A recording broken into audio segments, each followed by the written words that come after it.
Welcome back, friends, to another episode of the Zephcast, the show where we get to know your favorite streamers, content creators, and podcasters alike. I am your host, ZephyrsXP, and with me today is my amazing friend, the legendary Fortune Cookie. How you doing today, Fortune? How's your day going? Thanks for asking. How are you? I'm doing really good today. Thank you seriously so much for taking time out of your day to come hang out, to kind of chat about you, getting to know a little bit more about you, about streaming. Yeah, and I'm super excited just to kind of see where our conversation takes us. Too. Thank you so much for having me on the podcast. It's truly an honor. I was ecstatic and nervous when you first asked me. Yeah. Thank you. Yeah. I'm still like super nervous a little bit before I kind of everything gets going. It's always like right before you place the phone call, it's like, okay, just do it. Just go. It's like, just do it. Just make your dreams come true. Just do it. That's like the meme of my life at this point. So icebreaker question, just kind of right off the bat, Sure. The one everyone always loves. Of all the fast food restaurants, who has the best chicken sandwich? Ooh. Of all right. Well, I'm going to go with this one because I just had it 2 days in a row because they had a promo today. But I'm going to say Popeyes. Popeyes spicy chicken sandwich takes it. It's crispy, but also still juicy and tender in the middle. And just remove the pickles and I'm fine with it. I'm totally fine with it.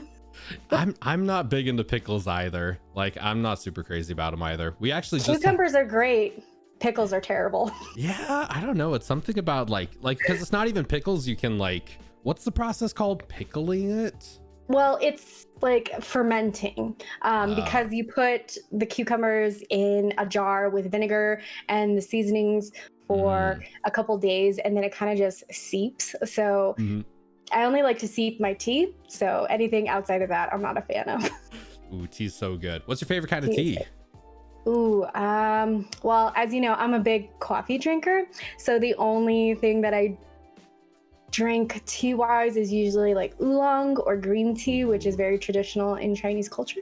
So ooh, green tea is if I had to give up coffee and replace it with something, it would probably be green tea. It's so green good. tea is just so good. So good. It really is. So kind of first real question off the bat. So who is Fortune Cookie, the streamer, and the person behind the streamer? Could you kind of tell us a little bit about yourself, kind of where streaming began, or even like kind of however personal you want to get with that?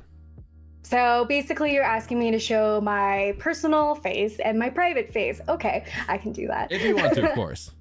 No, that's totally fine. So Fortune Cookie, the streamer, was actually never meant to be a thing. And you know that when I came into your stream, when you were streaming Final Fantasy IX, I had zero intention on streaming.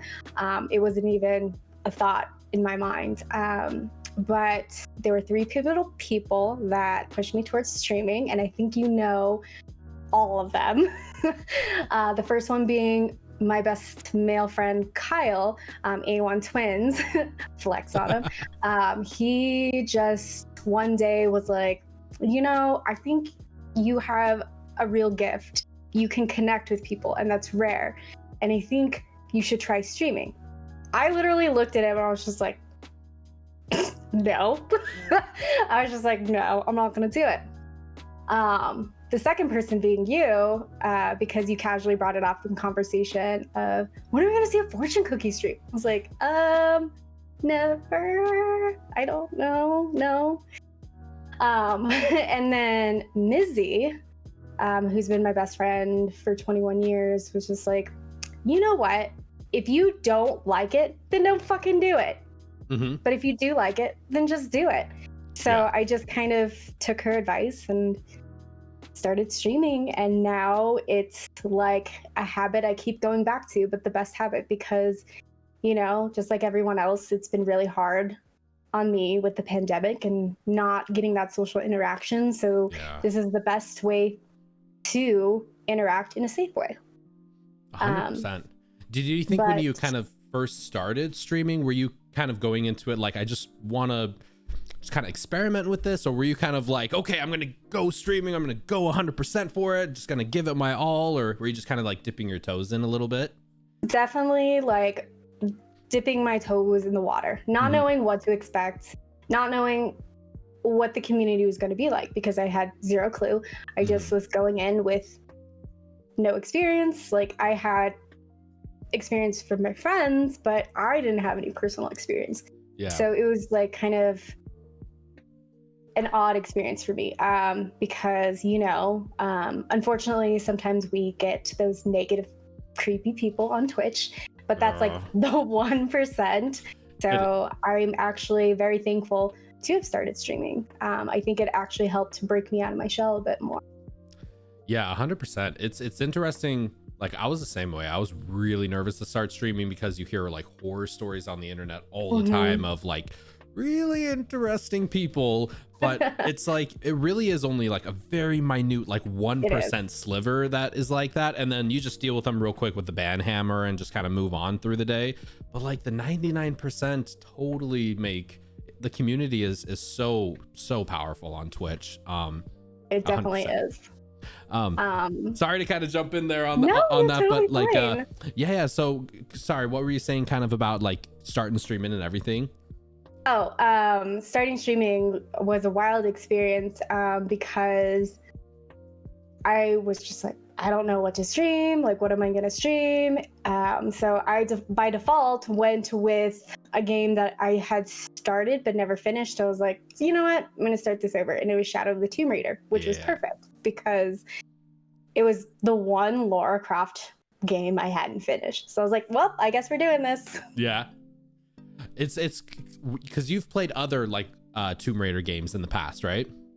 Correct. So this was kind of the one Tomb Raider game you hadn't fully completed yet. So that was kind of like a good one to jump in. I think I had gotten frustrated at a point and it was just like, you know what, I'm going to put this off till later, and then never came back to it. So I was like, well, that's a perfect way just to, you know, finish games. Yeah. You know, I think it's a really smart idea to start streaming with a game like you've either maybe played before or like you're somewhat familiar with, like the franchise familiar with, or just a game you really love. Because the worst thing is like playing a brand new game, having no idea where to go, being like super frustrated with it, and then still trying to figure out like the streaming stuff and the Twitch stuff and trying to make it as easy as possible right when you jump in. I think is a super smart way to go. Second, because we have Soulsborne talk about. Yes, I actually have some Souls questions too. Okay, but you asked about who I am outside of streaming. So outside of streaming, a lot of you guys know that I work full-time as well. So I juggle 40 hours a week with trying to stream at least 25 hours a week, while also maintaining my life, my friendships, just also taking care of myself mentally and physically. So I think with streaming, it's been a great outlet, because before this, I think I wasn't too easy on myself. I was very self-critical about myself. I still am. I'm still working on being better to myself. But I think with streaming, I've kind of just relaxed and let go a lot, which has been very therapeutic for me. Oh yeah. It's such a like creative outlet, isn't it? It's like so many things. It totally is. Yeah, because you can be like so creative with anything from like your stream setup to like the games you're playing to like special events like charity streams or big community streams. So there's like there's like social interaction with it. There's creativity with it. It's really just like so many good things kind of just thrown together in one. Yeah, I totally agree. And you know, like to think almost a year ago, I was telling everyone, no, hell no, I'm not streaming. And now I'm just like, yeah, I'm streaming. I stream 5 days a week. You know, I'm trying to get through games. Let's do this. Man, working full time and going like 5 strong, because I usually do like 3 to 4 hour range, but like you go like 5+ hour range most times. Like you totally destroy it. I try on the days that I work. So like not Monday, excuse me. Tuesday, Wednesdays, and Thursdays, I try to keep it the 4 to 5 hour mark, so I'm getting decent sleep. Whereas Friday, I only work a couple hours. So Fridays and Saturdays, I try to make them my chunky streams, because that's where I'm able to tweak things and really grind. So for me, that's the best time. And that's why I stream earlier, is so that way I'm getting interaction with other people from all walks of life. Do you notice like different people kind of popping in at different times in your stream? Like if you start earlier, there's Totally. like, yeah, totally. Mm-hmm. I noticed that too when I did my like 12-hour stream a couple weeks ago. You really saw people like later on, at least I saw people later on in the evening where I'm like, I haven't talked in a long time. How have you been? And I guess, yeah, it's just, you kind of like niche out your little chunk of time, but anytime you deviate before or after it, you kind of get like, you meet extra people or people who may not have popped in quite as often. It's totally cool, because when I stream earlier on Fridays and Saturdays is usually when I get people from different countries, which is always so crazy and cool to me. When someone's like, oh, I'm from Brazil. And I'm like, wow, welcome in. How's it going? How are you? Meeting people from like all around the world, I think has been one of like the best things about Twitch. For myself, I know talking to like a lot of other people, because like outside of doing something on the internet, how would we have met these people in real life, you know? Like, oh, exactly. Like, how on earth would I have ever have met Riff and Raph? Yes, who live in Spain? I was literally just gonna say Riff and Raph. Like, we gotta go to Spain and have drinks with them one day. That is like that would be so much absolutely fun. on my to-do list. And jujitsu. Jiu-jitsu, and I think they're like 8 hours away by train from Paris, so that would be so much fun. Just an excuse to go to Europe, right? Hang out with friends. Exactly. I'm about it. I'm about it too. I feel like I've always been decently social with people, but like, I don't know. Do you kind of feel the same way? Like once you start streaming, you just kind of like come out of your shell, almost like a different person kind of comes out? No, I still get nervous every time I hit start stream, because I think we all in some way, shape, or form get nervous. My nerves mostly come about the impression I'm gonna leave on someone, right? And I always wanted to be a positive interaction. I never wanted to be anything negative or anything below a positive mark. So I always try to think that every time I go live that, yeah, there's probably somebody that's not gonna like me, but that's okay. I think that just being my genuine self, whether it's weird and boring and nerdy, is totally fine. I think too, being that more genuine, like true to yourself person, like the people who really attach to you and really want to like get to know you and become like your friend, they'll just be more likely to kind of stick around and like be there for you regardless of what game you're playing. And I'm sure like when you kind of switch games, like maybe go from a Dark Souls game to like a Final Fantasy game, there will be some people who are just like, I have no interest in seeing Final Fantasy. Exactly. But like a lot of the people will be like, I don't maybe care about Final Fantasy, but I love Fortune Cookie and Fortune's playing it, and I want to see how Fortune is doing today, so I'm going to jump in regardless and kind of see what's going on. Exactly. And I have one friend, he's in Norway, his name is Andy, and he actually became a friend because I was playing Uncharted 2, which happened to be his favorite of the series, and he has stuck around since then, since the hopping of games. And I think a lot of people get too caught up in the numbers and just think, oh, well, I want to reach more people. Well, you reach more people by being a kind, genuine person, not by treating them as such a number. 100%. I really like kind of what you've kind of been going more towards, is like not using that term follow, because it really like puts like a number on somebody, but instead using like friendship, like it's an honor to have you here. It's great to meet you, and kind of like I want to become friends and everything like that, versus like, oh, thank you for follow number 1017, you know, like really having the personal. And I think it's like you said, it's a way to personalize it, right? It's definitely a way of thanking somebody for their time, because there are so many other channels that they could pop in and out of to where they can have these conversations, but they, for whatever reason, decided you're going to be their go-to. So for me, that is investing in friendship, and that means more to me than just saying, hey, thanks for your follow. Right. I was actually reading this this Twitter thread a couple days ago that was like super fascinating. It was about like somebody complaining when people, like when somebody follows and they like, oh, thank you so much for the follow, or thank you for coming in, like welcome in. Like some people like don't like being announced or even having the alert that says they followed. They kind of want to like silently follow. And I thought that was like super interesting. There was like, I think it has to do with some social anxiety. I think it's the fact of being noticed that some people are just like, I don't want to be noticed. I just want to be in the background, which is totally fine. Like, I will still at least thank them and appreciate them for their time, because time is something that is very precious, you know? It's kind of the only thing we all have truly, like deeply, like kind of that same level that everyone has. Like everybody only has 24 hours a day. But yeah, it was, I think you're 100% right. I think some people really, and it's totally fine whether you're super chatty or like never say anything in chat and you're just kind of lurking in the background. So it was an interesting read. What kind of originally got you like super interested in wanting to stream? Was it like, was there, I know we kind of touched on it a little bit in the beginning, but was there like one particular game that was drawing you where you're just like, I really want to play that? Or is it just kind of more of like Kyle nudging you, Mizzy nudging you, Zeph kind of like, why don't you try it?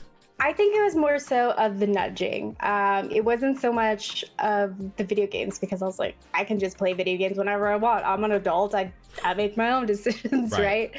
So it was more so the nudging. It was more so taking a chance on myself, really, because I think a lot of us have reservations about putting ourselves out there, because it's almost like being in the public eye. You're on somebody's computer screen or TV or both, and it's kind of terrifying when you think of it, because you're like, I don't know how I'm gonna seem to somebody.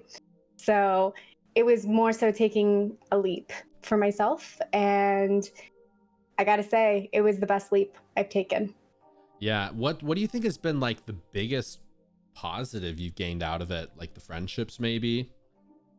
The biggest positive is definitely the friendships, and also the community. I'm like intertwined with so many different communities, and it's great. And it feels good when you go into somebody's chat and you feel like it's this big dysfunctional family. Everyone's there, everyone's yelling, everyone's passing around food, telling jokes that are not suitable for work and suitable for work.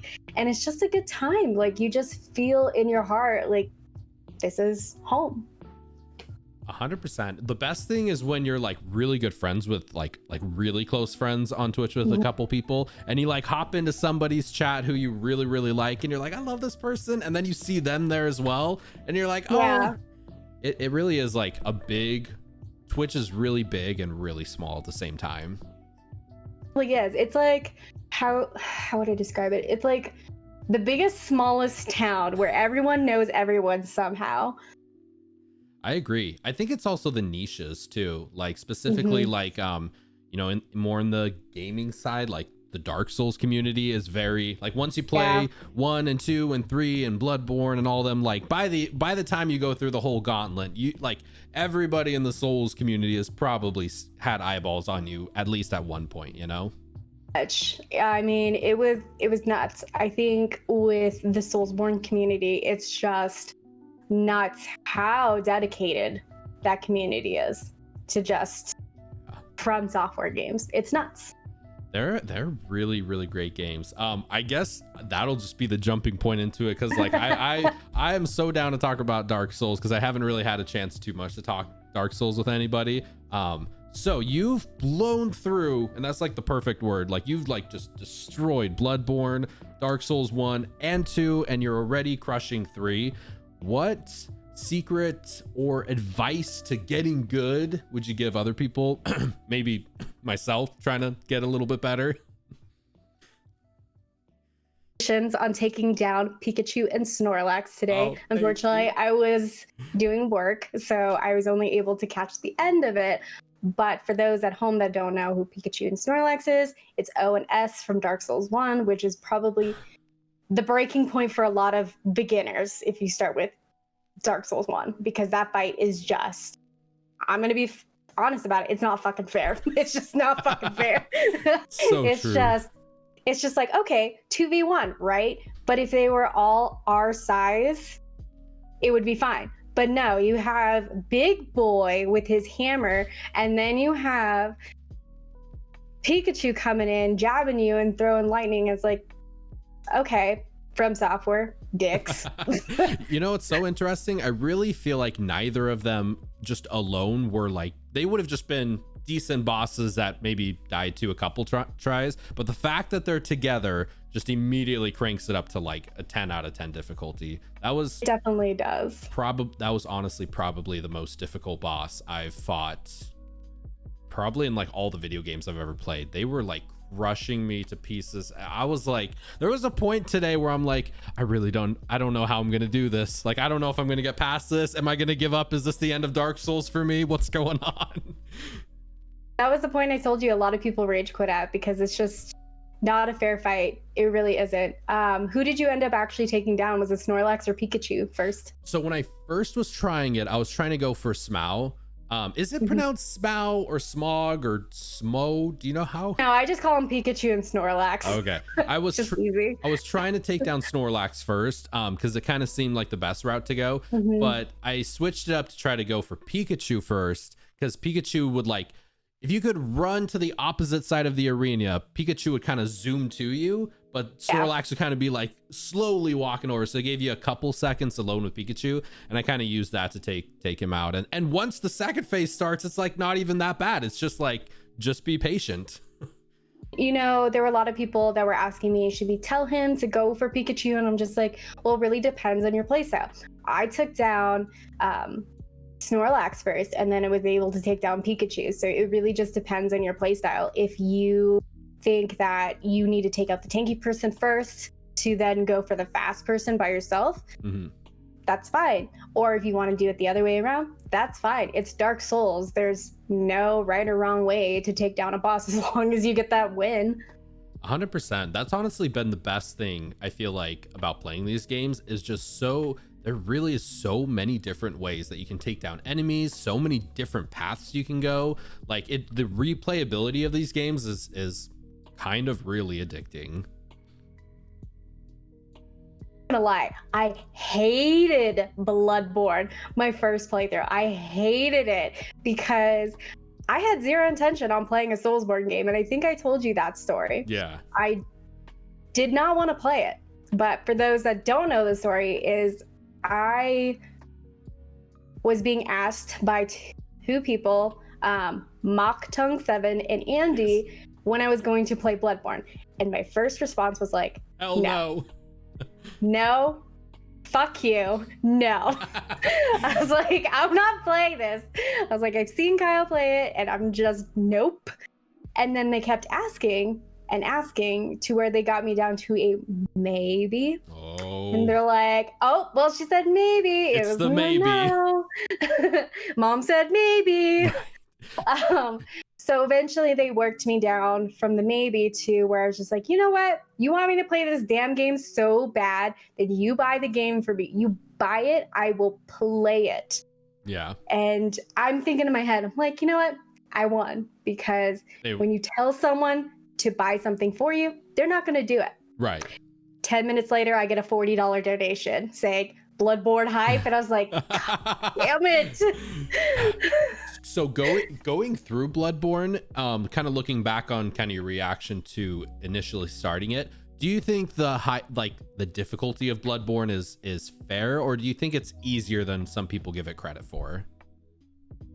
Definitely, I wouldn't say it's easy, but I wouldn't say it's overly hard. But I will say that the jump in difficulty from a regular video game to a From Software game is very noticeable, because you're using your fighting tactics in a different way, right? Because you have to think of how to take down bosses in a methodical way, and not every boss is going to be the same.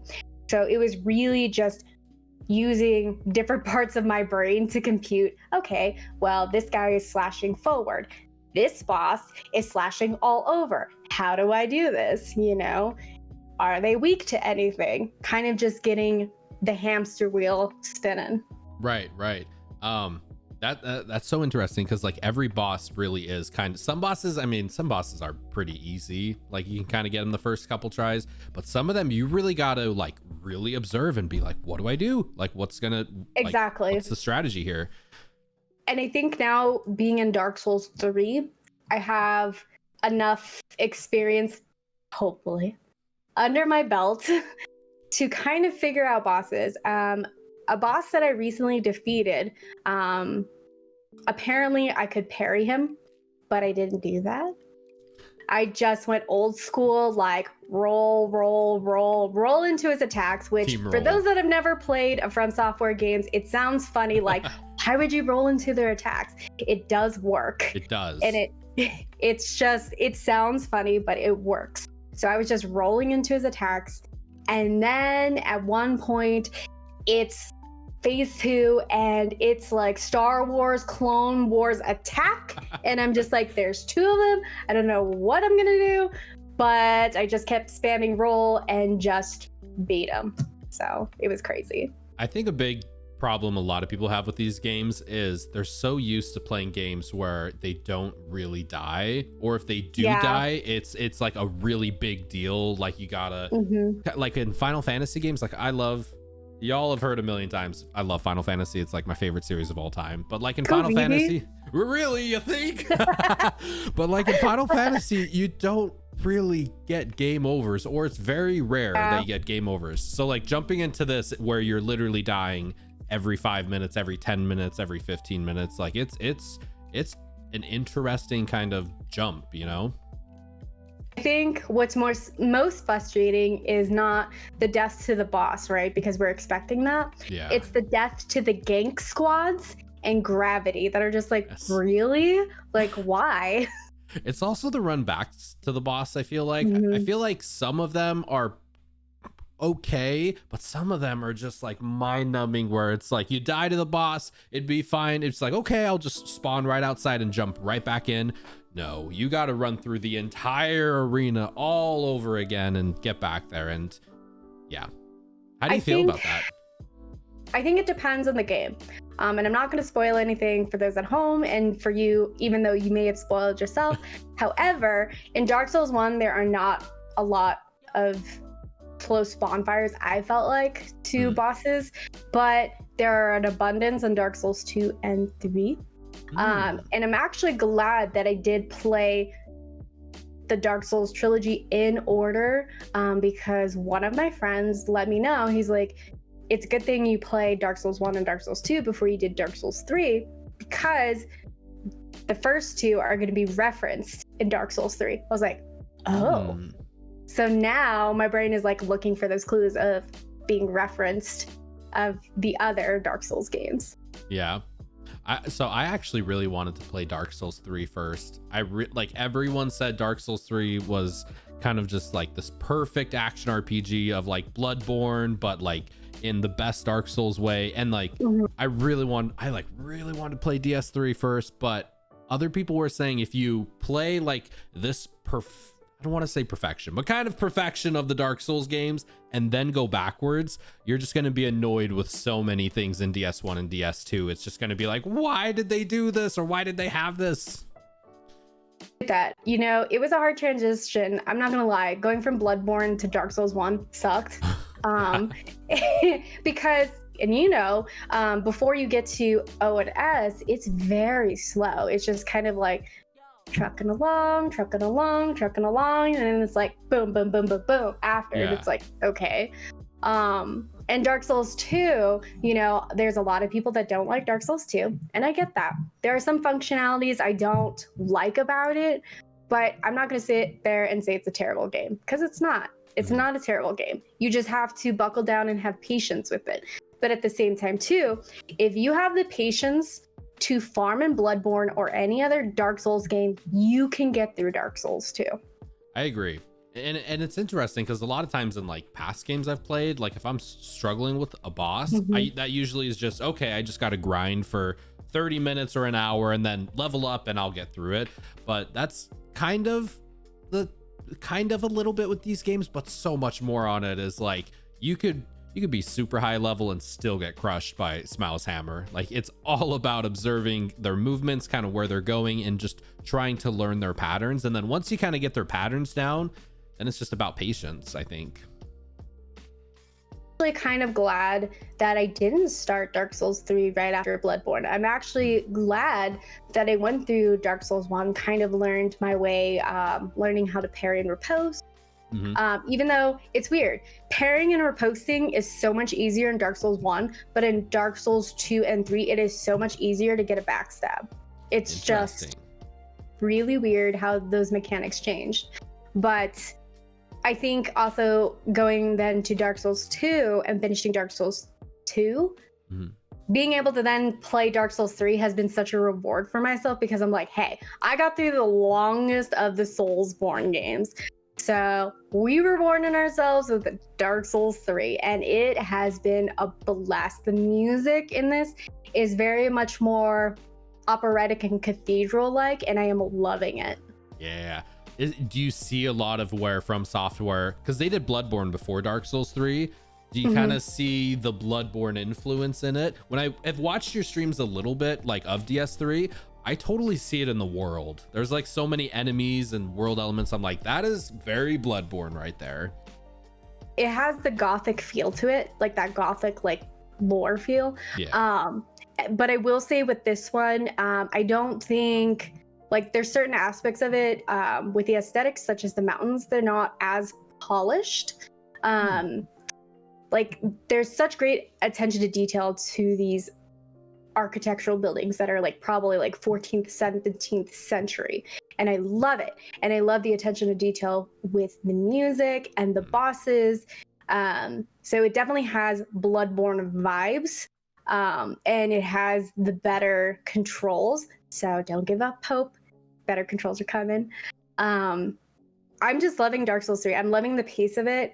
I'm not so much happy with the boss that I'm currently stuck on, because they suck. Do you feel the same way, like when you take down a boss that you like really struggled with and you finally get the victory, afterwards you're kind of like, you're so happy about it, but at the same time you're like, I kind of wish I could fight them again?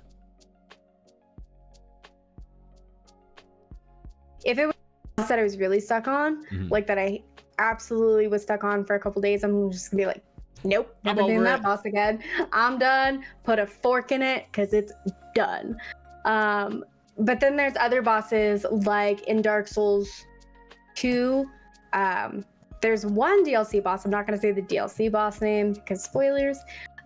He was such a fun fight. I didn't mind dying to him, and his like battle arena was beautiful. His music was beautiful. I was just like, you know what? This is like Lady Maria all over again. I don't mind fighting you. Let's keep this going.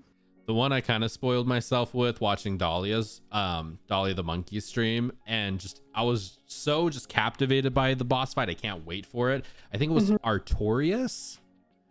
Okay. Yeah, that is one of the DLC ones. Spoilers for anybody who's listening. That is going to be Dark Souls 1 DLC boss. He is the second DLC boss. He is my favorite of the whole game. And then the other one, and I know you know about it, they're either technically, I think third or fourth. I call them third because I fought them third, is Calamite, the Black Dragon. Yeah. That is my favorite after Artorias. But don't look up anything about Artorias yet, because you're going to cry when you read his story, because there's another boss that's intertwined with him. So that's all I'm going to say. I'm super excited. Yeah, these bosses by far have just been like, I guess I'm just not used to fighting bosses like this where you just die so many times, but the feeling afterwards is so rewarding. Beating like Pikachu and Snorlax today, I was so happy about it, and then I'm like, I kind of wish I could fight them again, actually. You can in New Game Plus, but they're just going to be wrecking you. So I want to do a New Game. I'm really kind of deciding if I want to do New Game Plus or do like Dark Souls 2 or 3 after. But I think if I do New Game Plus, it would be so much fun to do a co-op. Have you done co-op at all? It would be fun co-op. Just remember, anytime you do co-op, like the same as summoning, you are raising the boss defense, I believe, by 50%. So that means they have 50% more health, and their special defense rises too. So it makes it that much harder. But you got someone else to kind of like pick on them in the front, and you get the booty strikes, and it could be fun. I mean, you can debate them. It's just not that easy. The reason I say that is because I got up to New Game +4 on Bloodborne, and you definitely know the difficulty spikes after each new game. It's just that incredibly harder. Like Orphan by New Game +2 was just terrible. So I'm actually Bloodborne's like the one game offline that I still actually play. That's the one I like 7:30 at night, still have a couple hours, wifey's doing her own thing, like I'll play Bloodborne a little bit. And I'm actually at New Game +2, I think, and I just got to the DLC, and I've died like 20 times to Ludwig, and I'm like, I do not remember this being this difficult. Because they up the HP as well as the defense on each new game. So even though you might be like, say, level 180, they're still gonna clap you. Holy crap! I think I actually am at level 180. Yeah, they were, man. They were. Who was the hardest boss of Bloodborne for you? Like, who was the one you just were like, I just can't wait to get past this boss?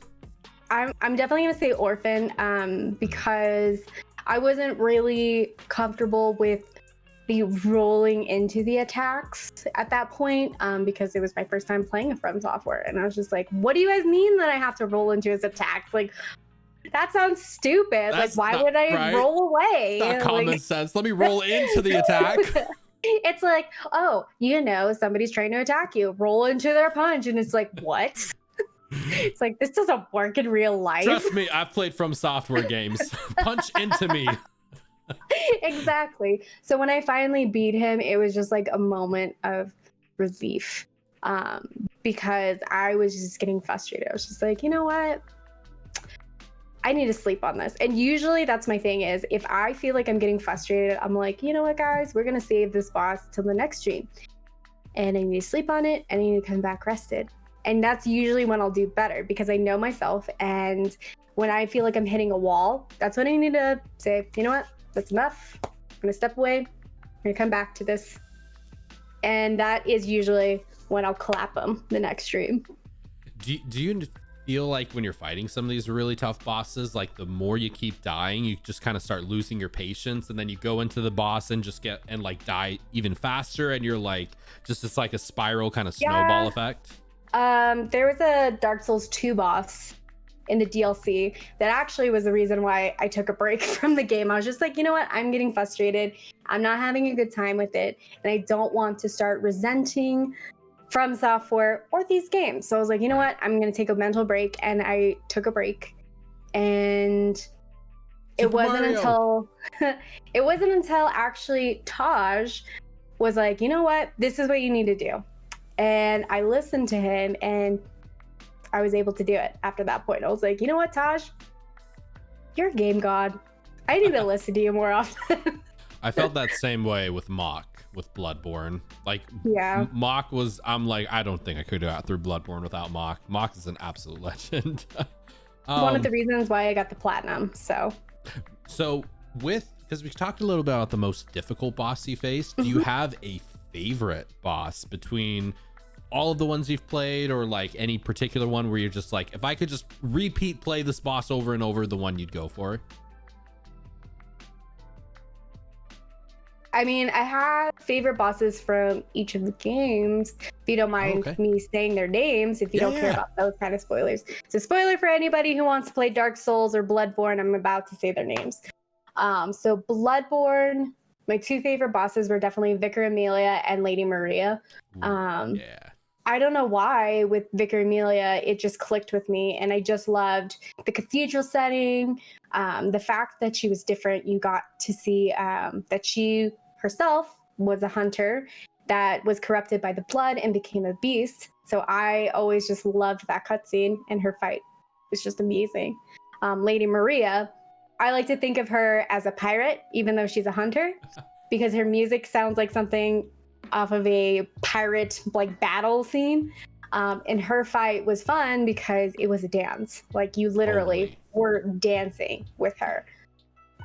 Dark Souls 1, favorite bosses are Knight Artorias, and Black Dragon Calamite. You will meet them soon, so I'm not going to say anything about them. Dark Souls 2, favorite bosses are, I believe his name is Velstadt the Royal. Aegis or Aegis, it's Velstadt. He's a Bell Knight.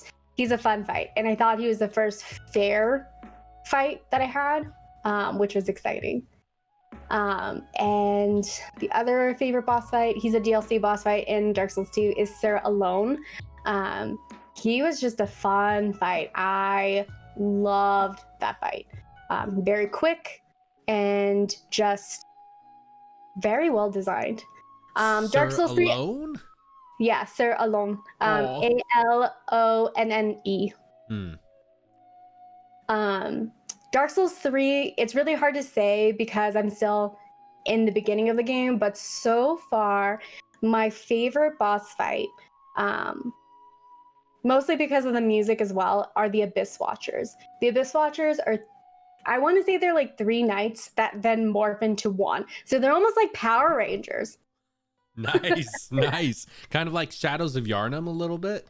In a sense, like Shadows of Yharnam. But like the thing with these, so the thing with this fight is that it's kind of actually like a couple Bloodborne bosses. There's 3 of them, so it's almost like Shadows. But with the 3 of them, you have to figure out which one is the true Abyss Watcher. Ooh. And so when you lock on, it will show you the HP of the other 2 that are the fakes. So this is almost like the Celestial Emissary, right? Interesting. Yeah, it's super interesting. Then when it goes to phase 2, he deals fire on his sword. Of course they do. Fire on his sword, Lady Maria. So I was just like, okay, so we got Shadows of Yharnam, Celestial Emissary, and Lady Maria all in this guy. And it was just beautiful. The music was giving me goosebumps when I was fighting them. The music in these games really is so good. Like it's kind of, I'm kind of upset with like, I don't know, when the bosses and everything is happening, you're so focused on the boss, like you're so intense on the fight and being perfect and everything. A lot of times, at least for me, the music goes in one ear and out the other. I don't really listen to it. But then when I go back and listen to like the soundtrack, oh my God, it's like really, really, really, really good music. So do yourself a favor later tonight, listen to Abyss Watchers original soundtrack. It definitely has that cathedral, like kind of operatic like vibe to it. And there's this low resonating sound that this woman brings out, and then the violins kick in. And I'm a sucker for violins. I don't know what it is about violins, but violins just do it for me. So that easily became my favorite like boss fight because of the music alone. Ooh, just good orchestral music with like good build-ups and just like, oh yeah. Exactly. Totally. When I was actually driving home from my last day at work, had left my job, I was literally driving home listening to the Bloodborne soundtrack, and I was just vibing. Which song? I was just listening to all of them, but like the specific one, probably my favorite would be the Hunter, like Father Gascoigne's theme is just so. You like those brass instruments, huh? It's so intense, but honestly, Moonlight, I think it's Moonlit Melody. It's when you have, I think, like the 40 Insight, and then you go to the Hunter's Dream, and like that operatic, like soprano singing is so calming and soothing, and just like, I could literally listen to this forever. I know, it's so great. Like when I usually am traveling and I get on a plane, I will put on music, and I usually will have like certain things. Like I have Hans Zimmer. But then I also have like a lot from these From Software games because they kind of fit in the same category, right? Hans Zimmer has amazing music. Like he does. Oh, goodness. And Hans Zimmer is so connected with like Christopher Nolan, and Christopher Nolan is like such a good director. You got amazing taste, Fortune, 100%. I just love music. Do you think you do better with the bosses in these games more on like the human kind of size level, like Lady Maria, Father Gascoigne, or do you do better with like more of the chaotic big ones like the Ludwigs and the Cleric Beasts, like the more chaotic ones? Depends. So with these playstyles, I've noticed that I've just have gotten better at dodging into attacks. So I guess it just really depends. Like I apparently took down the Abyss Watchers like 8th try, and there were other people who were like, I was stuck on this boss for hours, and I'm just like, I don't know. Like I got hyped up and I just did it. Isn't it so true? I honestly love, sorry to anybody listening who are like, man, they are just talking about Souls nonstop. But seriously, one of the best things talking to people about the From Software games is everybody's experience with the bosses is so different. Like for one person, they could be stuck on Orphan of Cause for days, and somebody else just gets it second try. Oh, I know. And it's funny because of a lot of friends that I've made through Bloodborne by just popping in the stream and seeing how I can help them by boosting their confidence, or if they need a tip or anything. There were a couple streamers I popped in and they were really struggling with Vicar Amelia. Like they were having a hard time. And I'm just like, I understand. I was like, I personally did not have a hard time with her, but I know my best male friend did. He was stuck on her for like 8 hours. Ooh. And I got her like 8th try. So I was just trying to help them, saying, obviously you need to look at her attack patterns. If she's swiping from the front, that's when you need to go to the side or the back. So just remember that. Try and look at their patterns. Obviously you're not going to get the patterns the first time that they're moving and you're in battle, but the more you do it, the more you'll get it. Fire Paper, Saw Cleaver. Yeah, Saw Cleaver is big, but then you get the Ludwig's Holy Blade and it's over. It's over. You know what's so interesting is I feel like, because I know you did most of your playthrough using the Ludwig's Holy Blade, which is more of like the heavier, like kind of smackdown instrument weapon. And I've been doing that with Dark Souls 1 using the Zweihander, and it's been so different going from like super fast Bloodborne to like. Well, the Zui, as I like to call it, is very tanky. And that's why I had suggested to you earlier. I was like, it's a little heavy. You need to be faster for ONS. So that's when I suggested switch to the Claymore, aka the Baymore.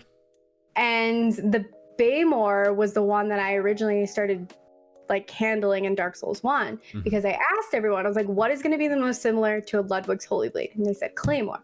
And guess what I'm carrying in Dark Souls 3? The Claymore. Yeah.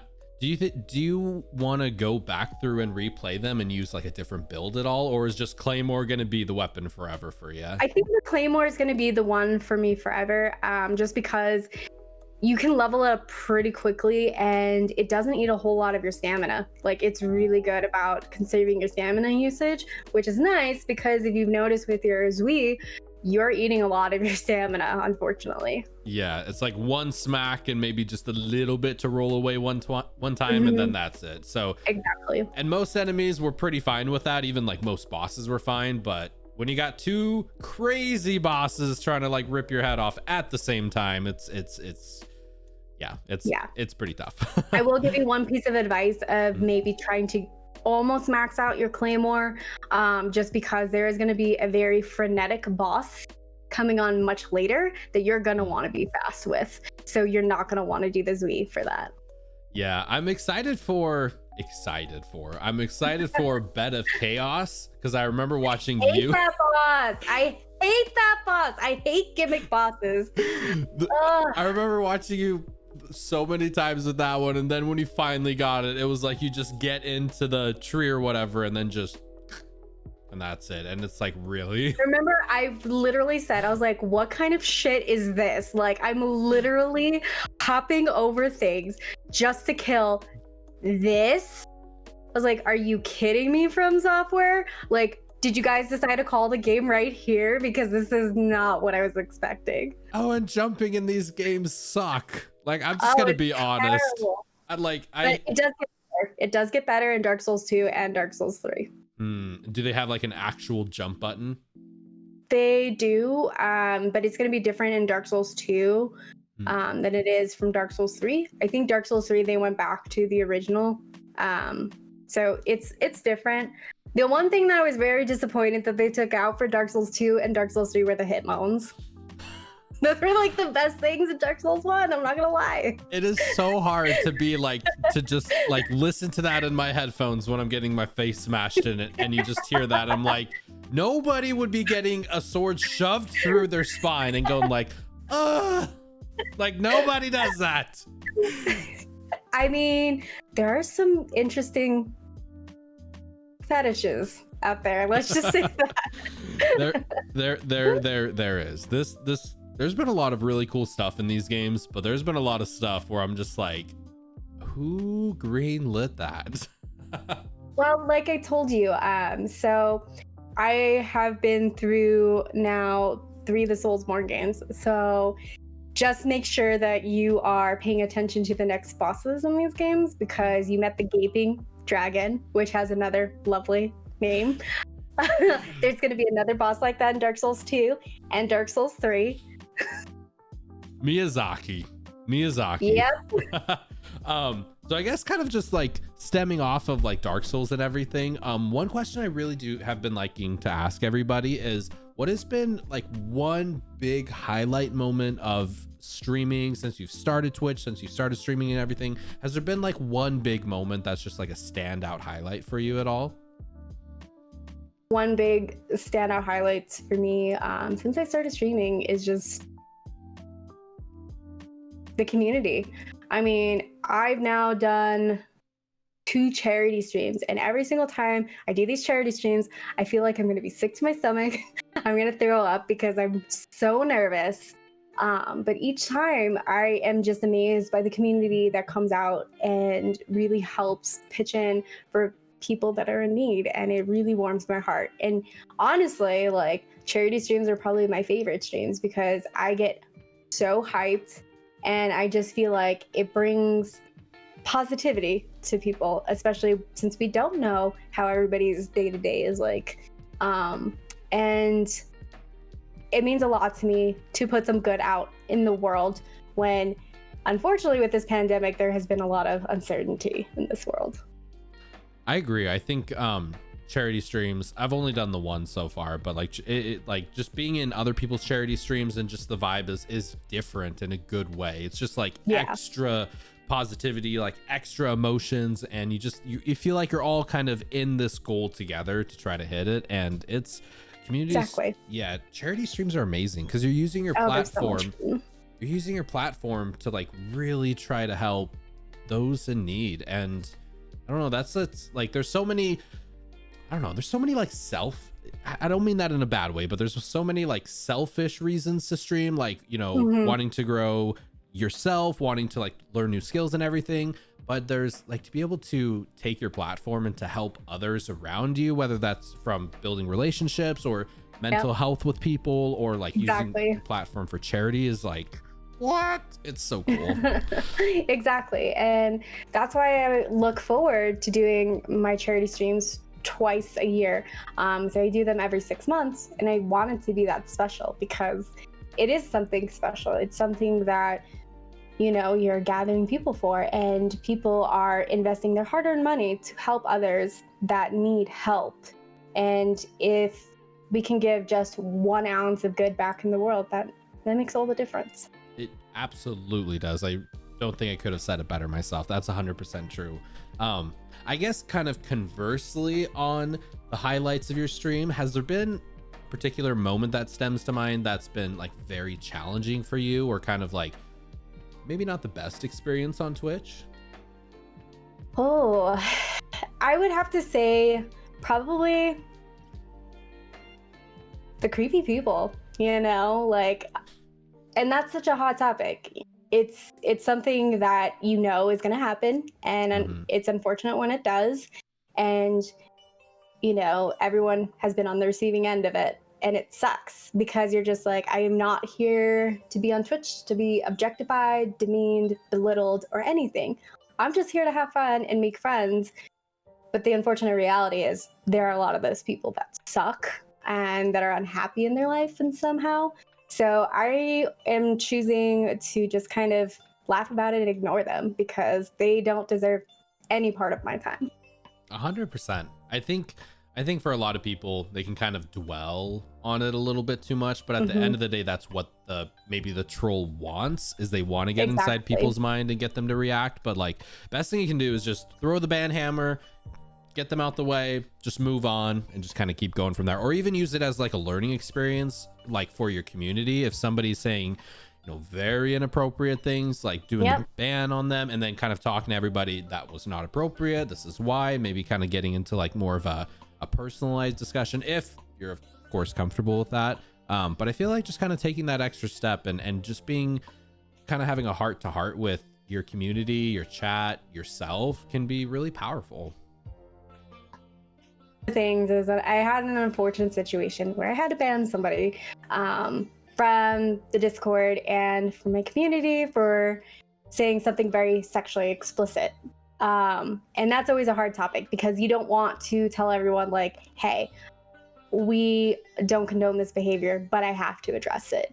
And it's that hard part of being like, you know, I know you guys didn't do this, but it's something we do need to address because it is never okay to harass or discriminate anyone, period. 100%. Like any kind of discrimination or any kind of hate speech or anything like that is just immediate no. It's got to go.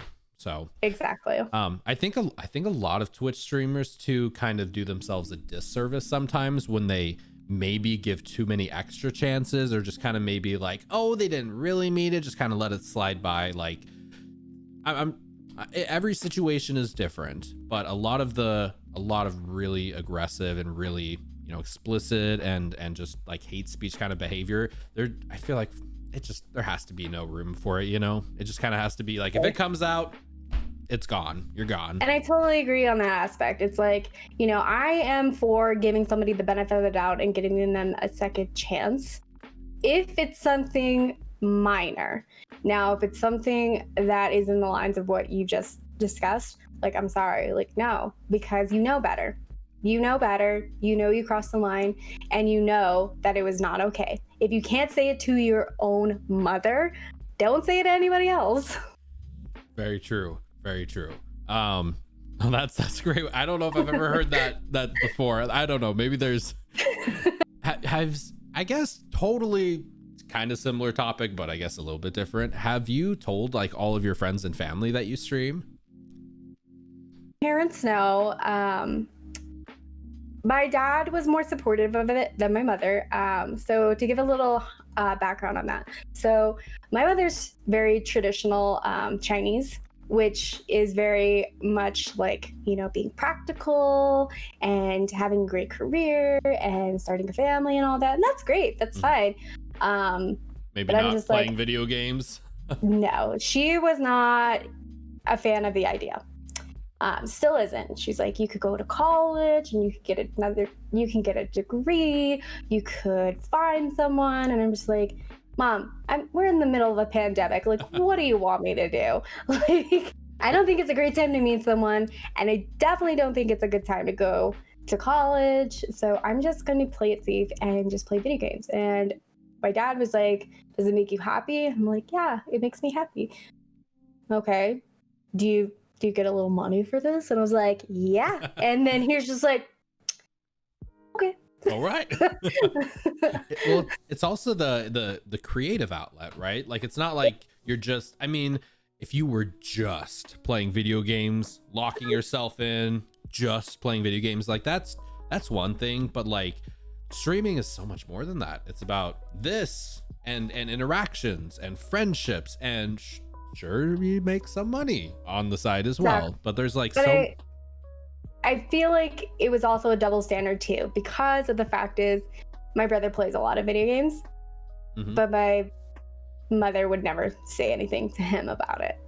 But for some reason, she's like, you're a girl. No. And I'm just like, that's very like old school. This is 2021. I'm gonna play games, and I am actually probably better than my brother. Sorry, not sorry. Hell yeah.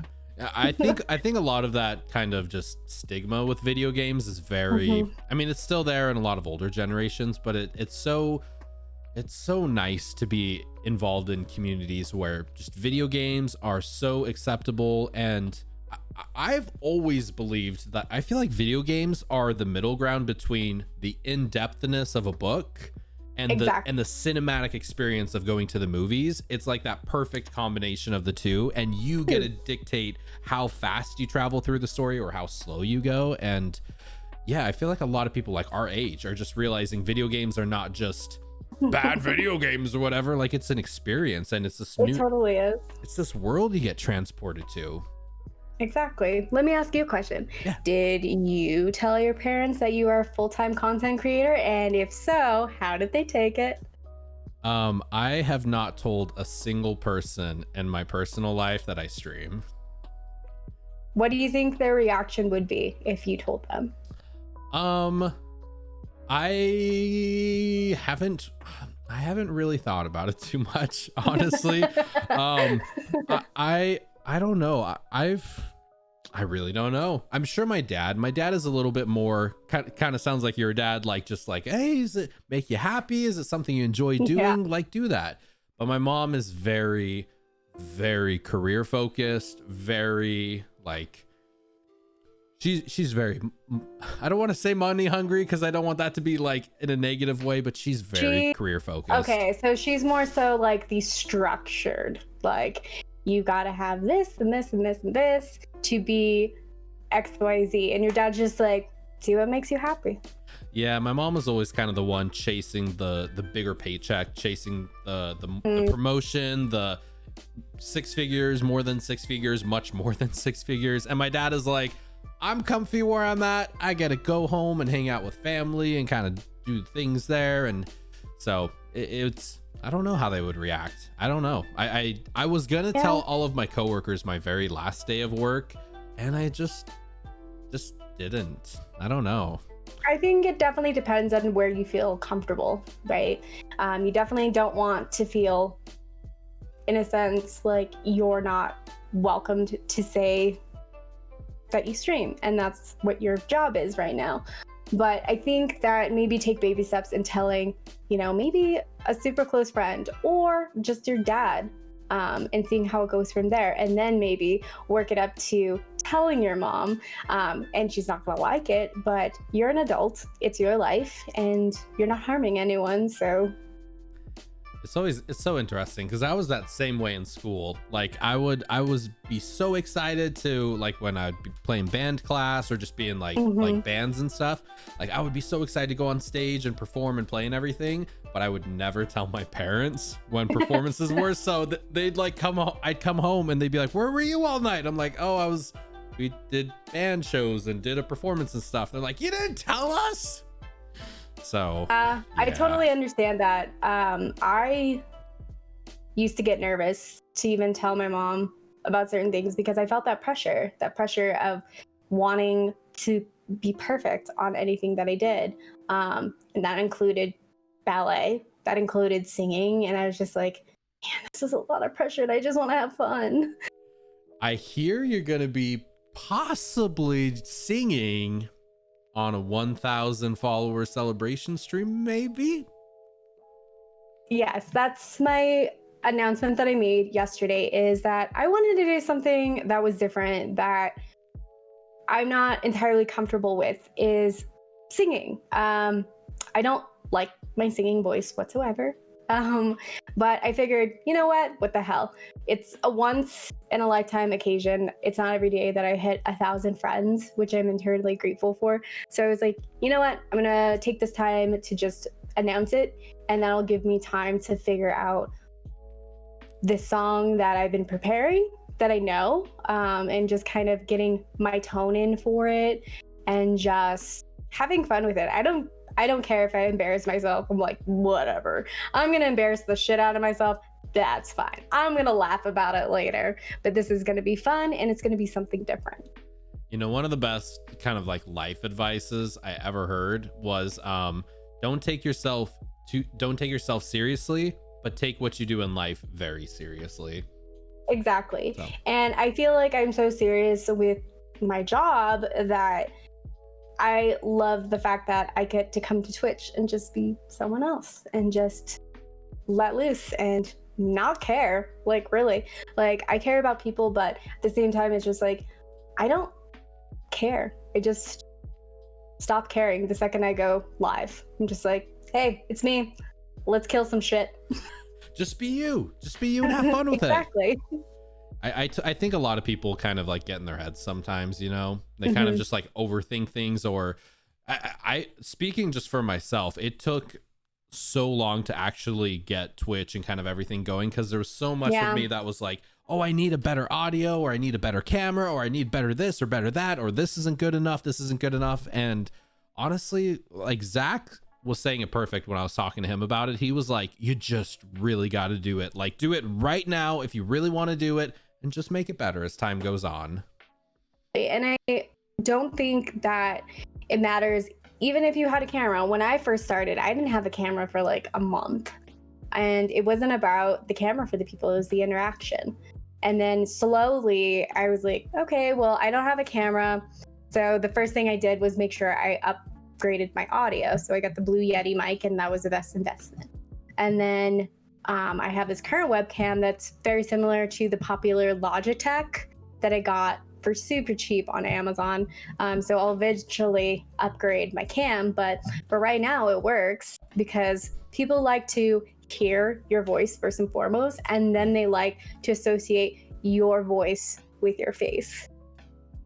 I 100% agree with that. I think so many people get focused on the visual aspects, like the lights or the camera or buying a super fancy camera or whatever, but the audio, like how many times are people like in your stream and they have you minimized in the background while they're doing work, or they have you up on the TV while they're doing stuff around the house?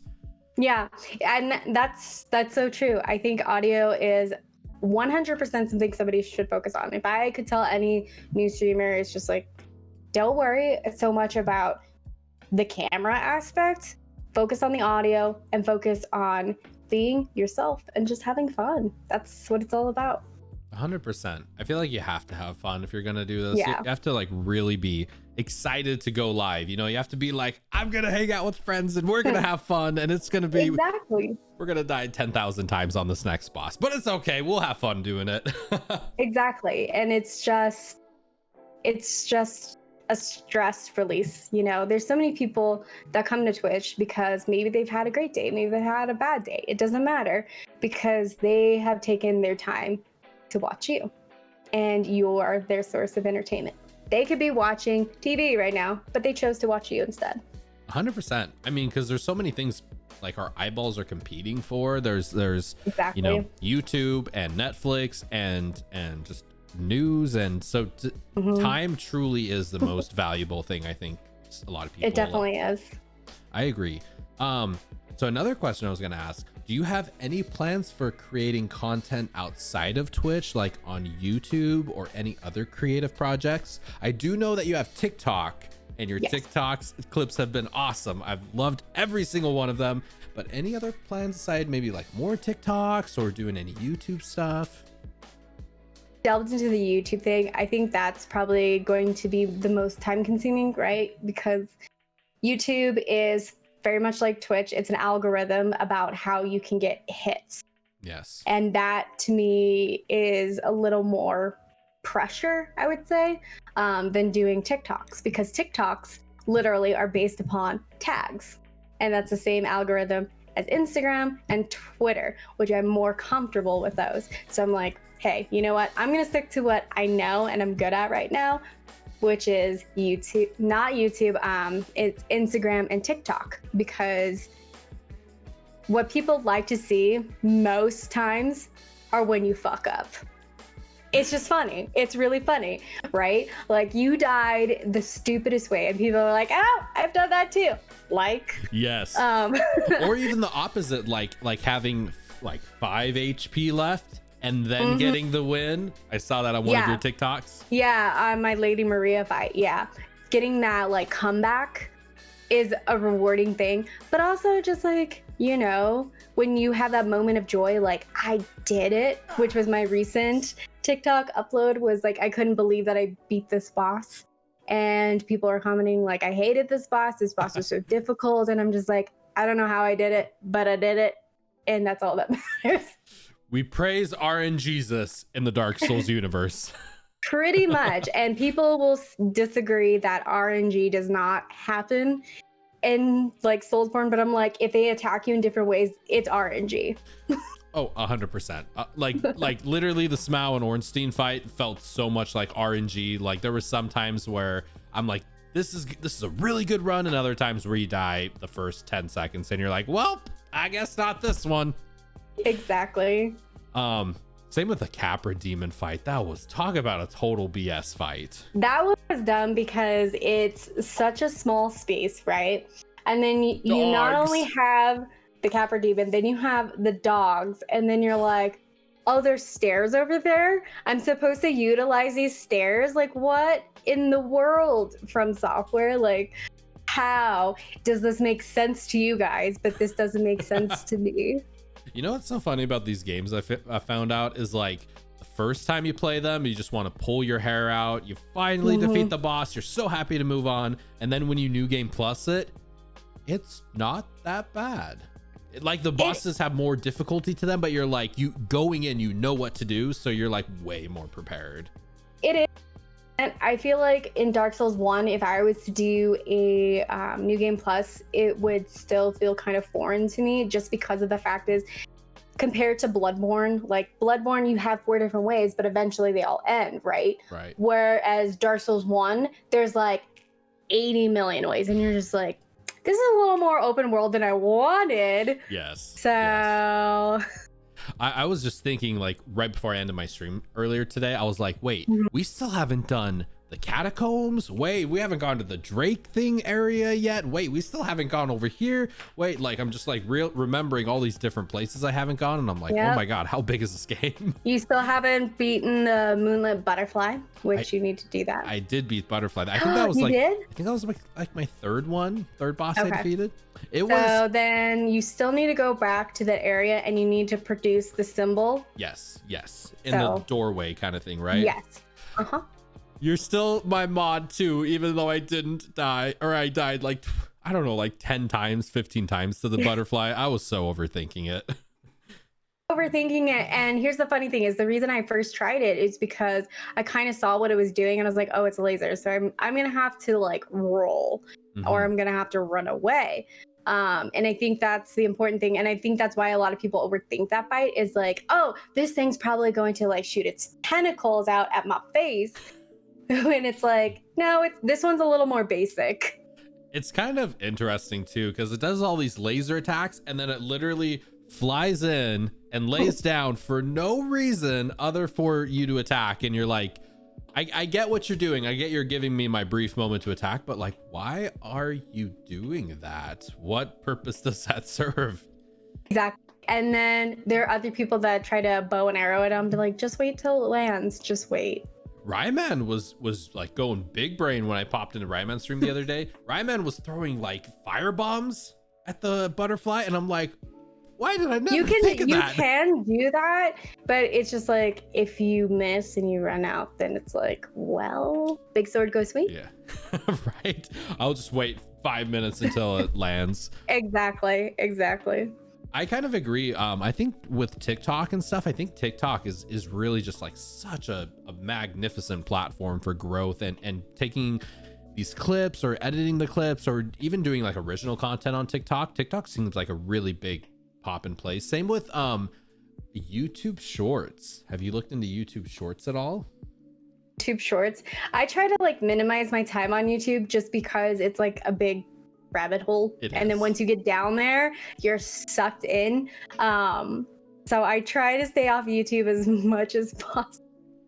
Oh, it's so true. The algorithm just it like looks in your soul, and it's like, I know what you want. Oh, I know. The other day I looked up, I think it was before the season finale of Falcon and Winter Soldier, and then it was just like, do you want to watch the bloopers? And I'm like, well, of course. Yes. No, yes, I don't know. You just like instantly click on it. I meant like kind of like even uploading your TikTok clips onto like a fortune cookie YouTube account under like the Shorts platform. Have you thought about that at all? Haven't. Honestly, like usually when I upload onto Instagram or TikTok is usually when I'm on break from work. So it's like literally spur of the moment. And then I'm just like, okay, I'm going to rest my eyes for 14 minutes because these Excel spreadsheets are killing my eyes. And then I'm back at it. Yeah. I would definitely say maybe I would recommend to like kind of take a look at it, because I've been thinking about it as well, because like the YouTube algorithm is probably second to none. It's like kind of the best of the best, and they just launched this new like Shorts program where it's like a minute videos or less, very similar to TikTok. It's essentially TikTok for YouTube, but I'm like, if you could do, maybe TikTok on one day and the next day do it on YouTube Shorts, that'd be pretty fun. I've kind of been thinking about something similar to that.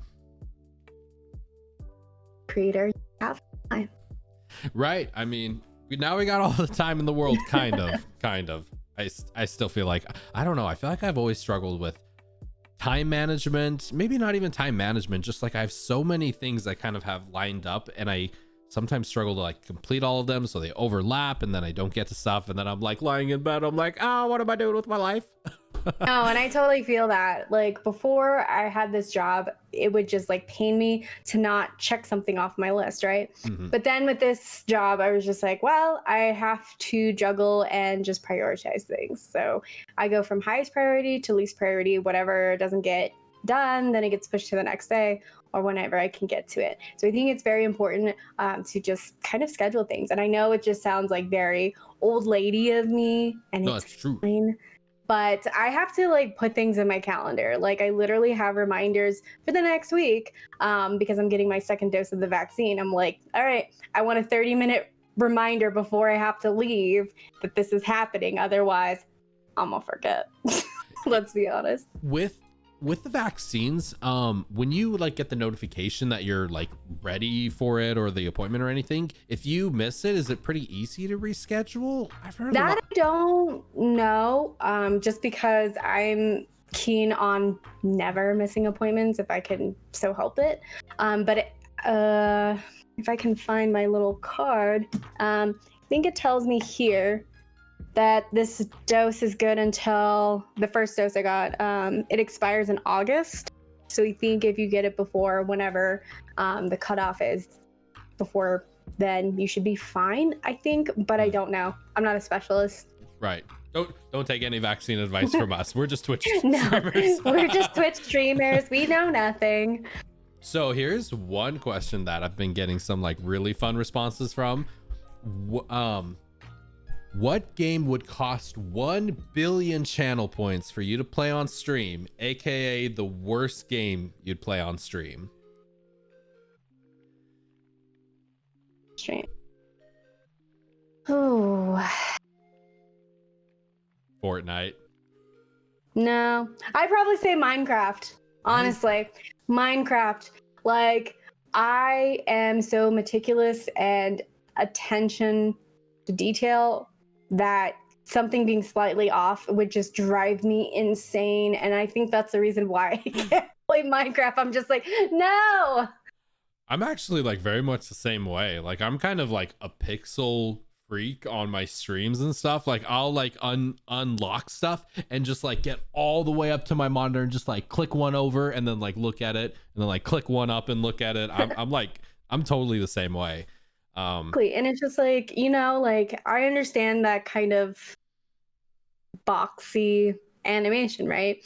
But that worked better for Final Fantasy VII original, but not for newer games. I'm sorry, Minecraft fans. I'm sorry. Hot take. The Final Fantasy VII graphics, like I'll be the first to admit, they kind of look like poo-poo a little bit, but in this very like nostalgic, Lego-y, enjoyable way.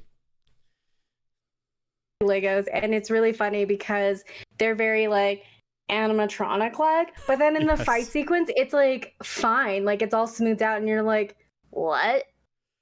It's so interesting too, because in 7, the like world map characters and then the battle like character polygon animation characters, they're like totally different. And it's not that way in like 8 or 9. It's like the exact same models, but in 7 it's interesting.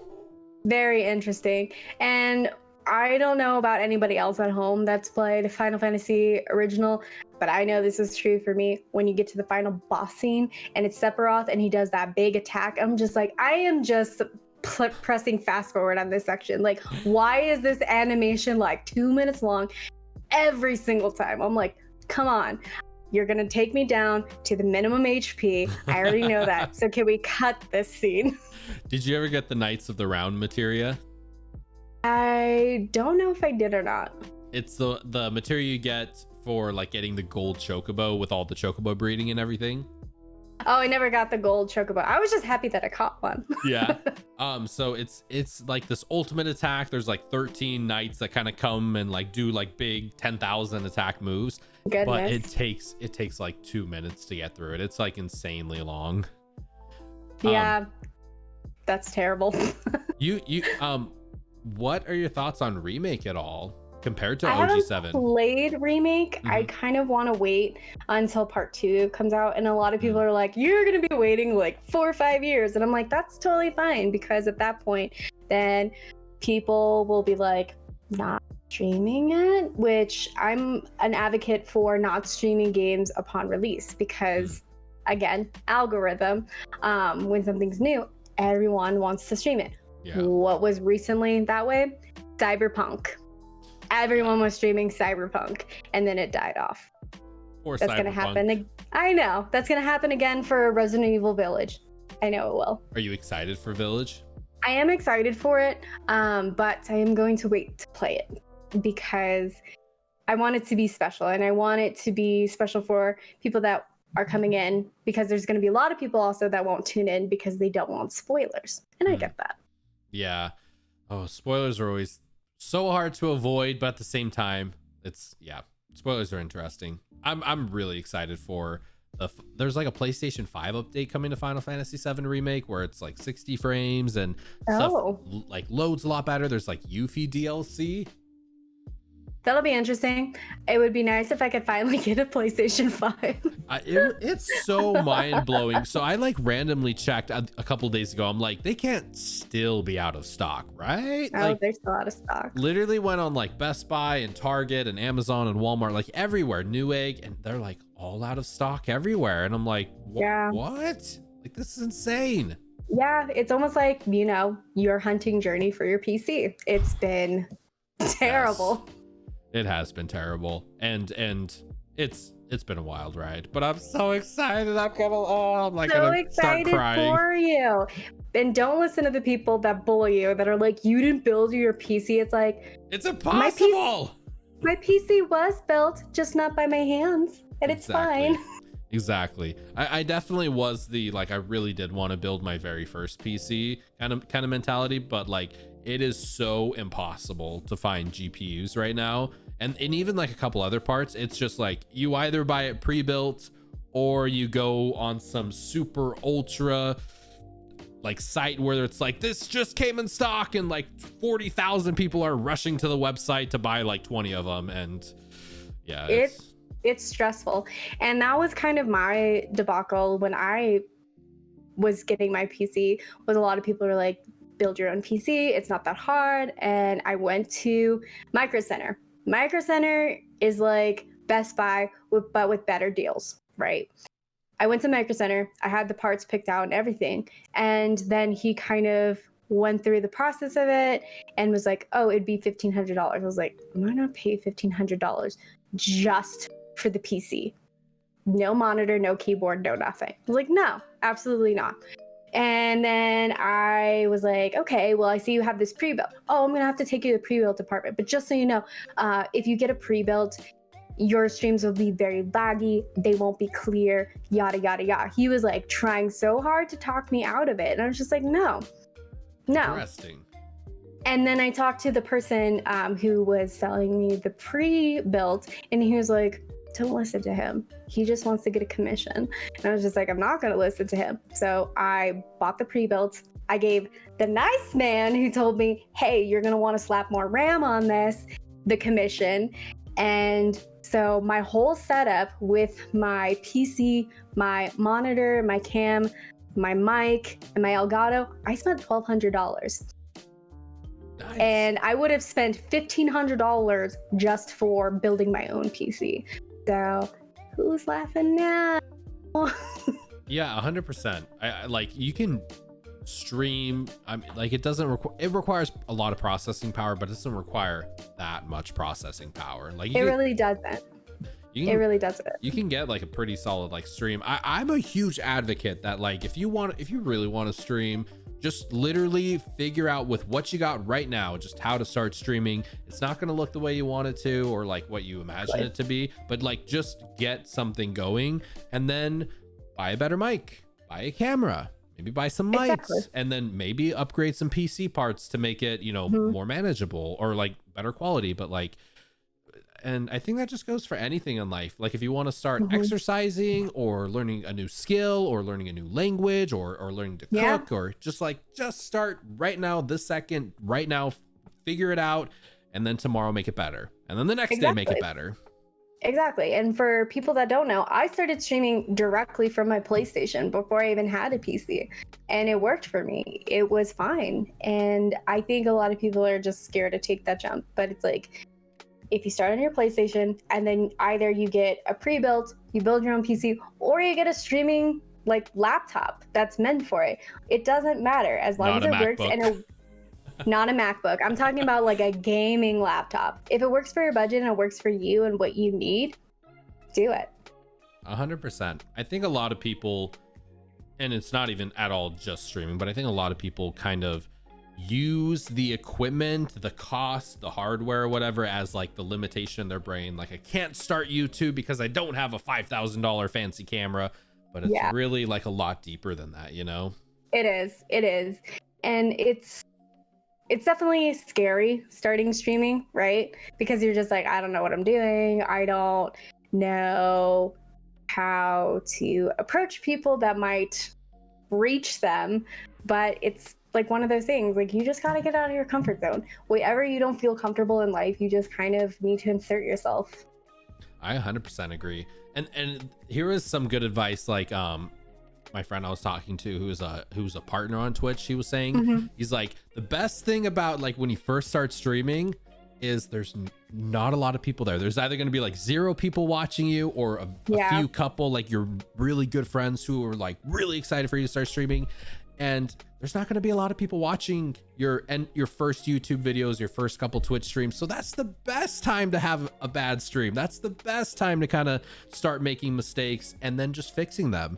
Like, it's one thing if it's you know, you have like 100 people watching you and you're making very kind of beginner-ish mistakes, I'd say. But like, when you got 0 people watching you, try everything. Just figure it all out.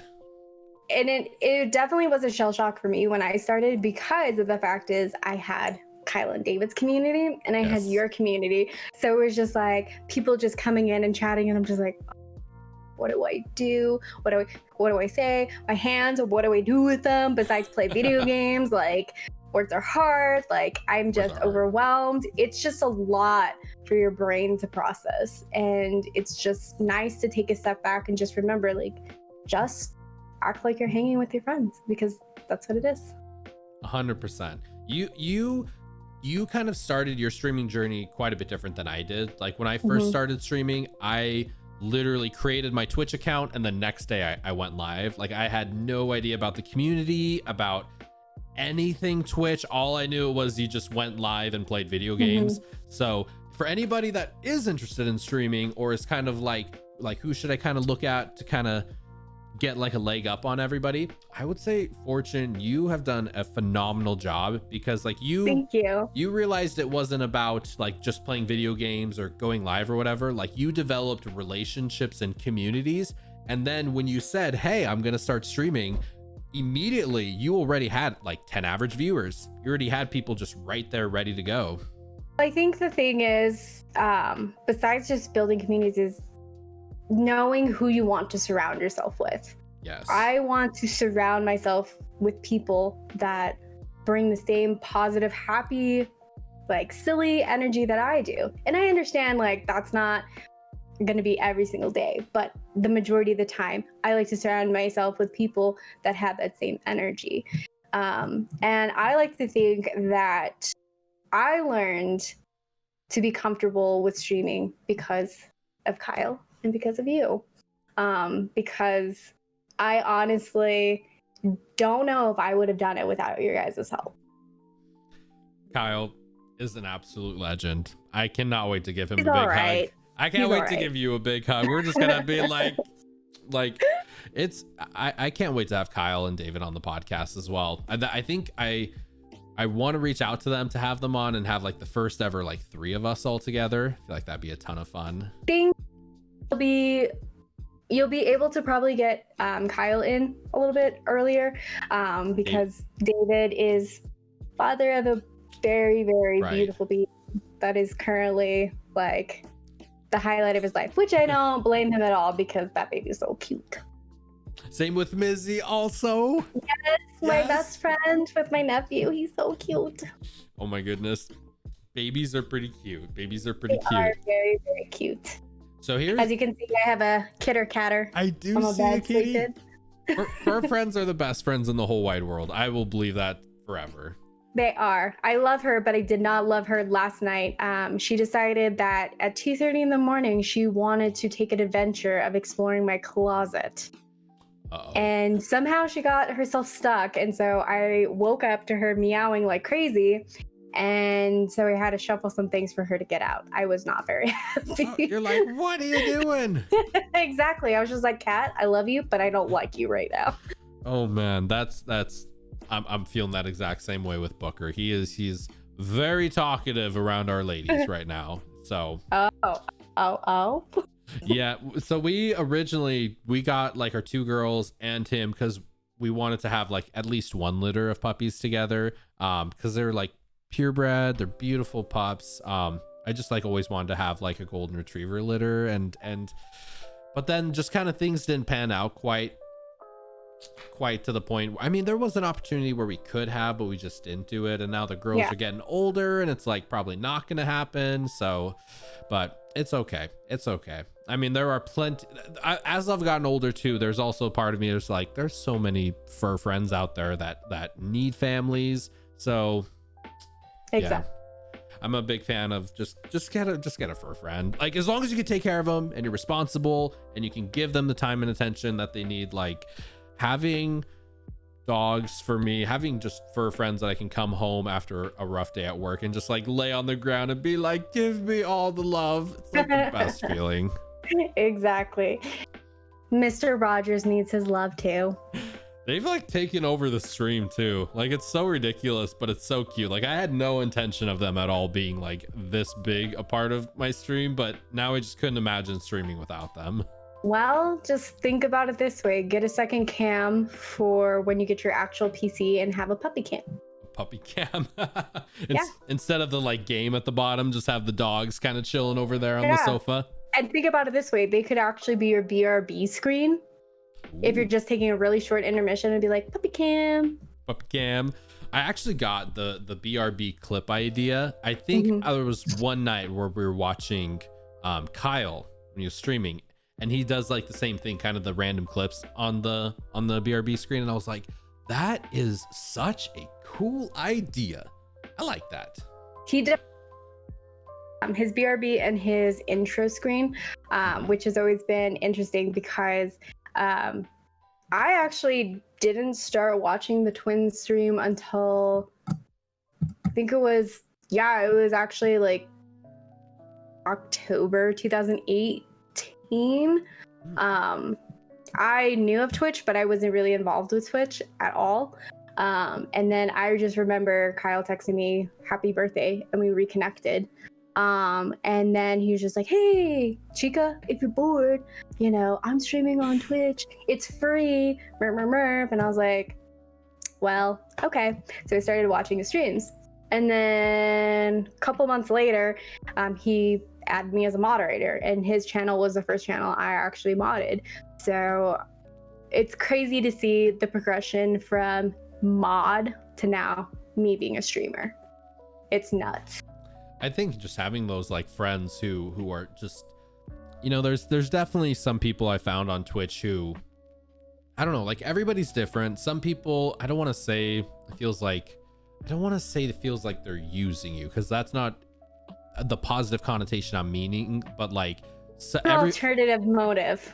Maybe a little bit. Everybody kind of has like a different gauge of it, but when you find those people who are like, you just get like a really good relationship with them, you build a really good connection, you've known them, like I've known you and King and a couple others for over like a year now. It's almost been an entire year. I have a founder's badge, and I was like shocked when I got a founder's badge. I was like, what?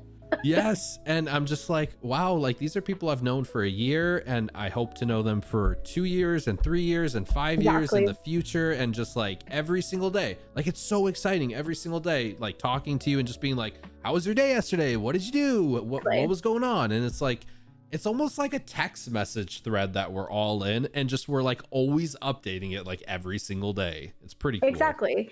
And I feel like it's been positive in that sense, where I feel like I've known you for longer than a year, honestly, with how much we all interact with each other. And then Kyle, I've known him since high school. So for us, it was really just reconnecting and just building up our friendship to where it is now. And the same with Mizzy, like her and I have been friends for 21 years, and we continuously build up our relationship by being on Twitch and not being on Twitch. And I think it's good to disassociate the two, because we don't want our friendships just to be in Twitch, right? And that's why it's great that we also can do this via Discord, or sometimes if we feel like we really connect with people, we're like, hey, here's my number, reach out to me, let's actually talk, let's plan a meetup. Yes, 100%. I cannot wait for TwitchCon. We got to go to TwitchCon. Either TwitchCon, or I will just fly my happy ass out to where you and wifey are. Warning, once you see the Pacific Northwest, it's pretty beautiful. Although I'm excited. Colorado though is so gorgeous. I remember like I used to live in Utah for like my entire life growing up, and then we went to Colorado I think once or twice for like trips or something, and it was so beautiful. Colorado's gorgeous. It's different kind of beauty because you have aspects of it that are very much mountain-esque or very like kind of desert-esque because of the part that borders Utah. So each part of it's very different, and then you also get the city, which is where I'm at. So it will be interesting for me to kind of go to where you're at, because I've never been to Washington State, but I've heard that it's very beautiful, but it's very rainy. So I'm just like, don't know what to expect. You know, but I'm about it. Coming from Utah to Washington State, I was hoping it would rain every single day, because it like never rained in Utah, like ever. And I'm kind of disappointed. Like it really does not rain. It rains, but it doesn't rain nearly as much as I thought. I guess depends on what part of Washington, because what I've always heard is that Seattle is known to be the gloomiest and the one that gets the most moisture. So I guess it just depends. I actually looked up it was maybe like a year or two ago on like which city actually got more rain, Portland or Seattle, and they actually both get like right around the same amount. Pretty interesting enough. Yeah, but yeah, everyone always says, you know, Seattle's all gloomy and everything, and you know, the few times we've been there, it's been pretty similar weather. But it is beautiful, and it's very similar to that sense where like eastern side of Washington is very different than like the western side, and then we have like the beach, you know, on the west coast. So it's gorgeous. I love I can't wait to actually be able to travel more besides just going home and seeing people and just packing a bag and just going. I think so many people are just so ready for COVID to be over, and just it's been such a strange year, like for so many reasons, for just like I'm sure there's like so many hot takes some people have on COVID and government and vaccines and just kind of everything that kind of, you know, the presidents and all that stuff kind of in there. But like it's just been such a a chapter of history that's been very interesting to live Has through. been, and it's just it's shown that either people are really willing to work together or they're not. Like, and there's no gray area about that. It's just like black and white in that aspect, unfortunately, because just like, well, it's a pandemic, you gotta do your part, you have to wear your mask properly, you need to social distance and get vaccinated, and then there are the other people that just don't want to. And if they don't want to, that's fine, that's their personal choice. But for me, I have family members that I want to protect, so it's a no-brainer for me. 100%. It's been just kind of seeing how everyone's reacted through it, and some people are I don't know. I guess a big fault with me is I'm a very understanding person. Like, I'm very agreeable, and I can have conversations with people and just from two totally opposite ends of the spectrum, and both of them I'm like, I see where you're coming from. I kind of agree with some of that. So if I'm in the middle of a heated topic between people, I'm like, I actually don't side with anyone because I agree with both of you and I disagree with both of you. Yeah, so I totally get that. But if it's something as far as like COVID goes and someone is like, well, I heard this, and I'm like, well, you know, you may have heard that, but science would disagree because it's science. It's science. I wish we could just kind of run everything off of science. I would be right. I mean, technically you can. I try to, like, for things like vaccines and stuff like that, I'm just like, well, it's science, so if it's not ready to go, then guess what, they're gonna have a lawsuit on their hands, but it's science, so they better have it right. So yeah I think a lot of people are very distrusting, you know, of kind of just like government and stuff like that. And I mean, it's not like there's not cause or reason to be, because I mean, there's like so many fumbles, you know, throughout like history, just even like recent history with like 2008 2009 financial stuff and just like all the different elections and stuff. People are very distrusting, you know. And I don't even just not even just of the government, but just like of everybody. Like, even when I go out and was like working with people, everyone is like always on edge, and I'm just it's like true. Like, you're not gonna like hit me or something, right? I'm just trying to help you with your phone. I think it's there's a difference between being distrusting and just kind of, you know, like using your best judgment. Like, if I met you on the street, I didn't know who you were, but you smiled and you said hello. Smile back and say hello. Right. But does not mean I'm gonna be like, oh, I'm gonna trust you, let me hug you, or I don't trust you, let me just back away. It's just like being that genuine friendly, like, I'm your neighbor, I'm gonna say hello, you're not my friend, but we're gonna be cordial. And I think people forget that it's okay to be cordial, it's okay to be warm and inviting without being like in your business. Right. Like, not everything has to go straight to 10, you know? Exactly. It's like, oh, like, she smiled at me, she must want my number, right? It's like, no, she's it's just smiling like, I'm smiling to show that I'm not using my RBF against you. I'm happy, and I'm just showing my happiness. Oh, the RBF. I think that clip randomly played the other day. That was so funny. Oh, wifey explaining what RBF was to you? That was great. Oh, I feel like I'm so out of pop culture sometimes. I'm so out of it. I will teach you my ways. You know, I have an older brother, and so we were allowed to watch like an hour or two of TV. So we had to be selective about it. After homework was done and chores were done, he usually got to pick it. So when I was finally old enough, I was just like, you know what? I'm picking my shit. It's my turn. There you go. I mean, I watched SpongeBob. Does that count?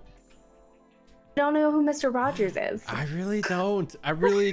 And you know what? Part of me, like, at this point hasn't watched anything Mr. Rogers related. And I'm like, I don't know if I ever will. Like, just to kind of keep this meme going. I think that it's important to know who Mr. Rogers is, because of the fact is he was just a genuine, like, good-hearted person. And he never gave off an impression that he was distrustworthy. So I think it is important to at least know who he was. He was not during my time, but I did know who he was. I like good people. I like good-hearted Yeah. people.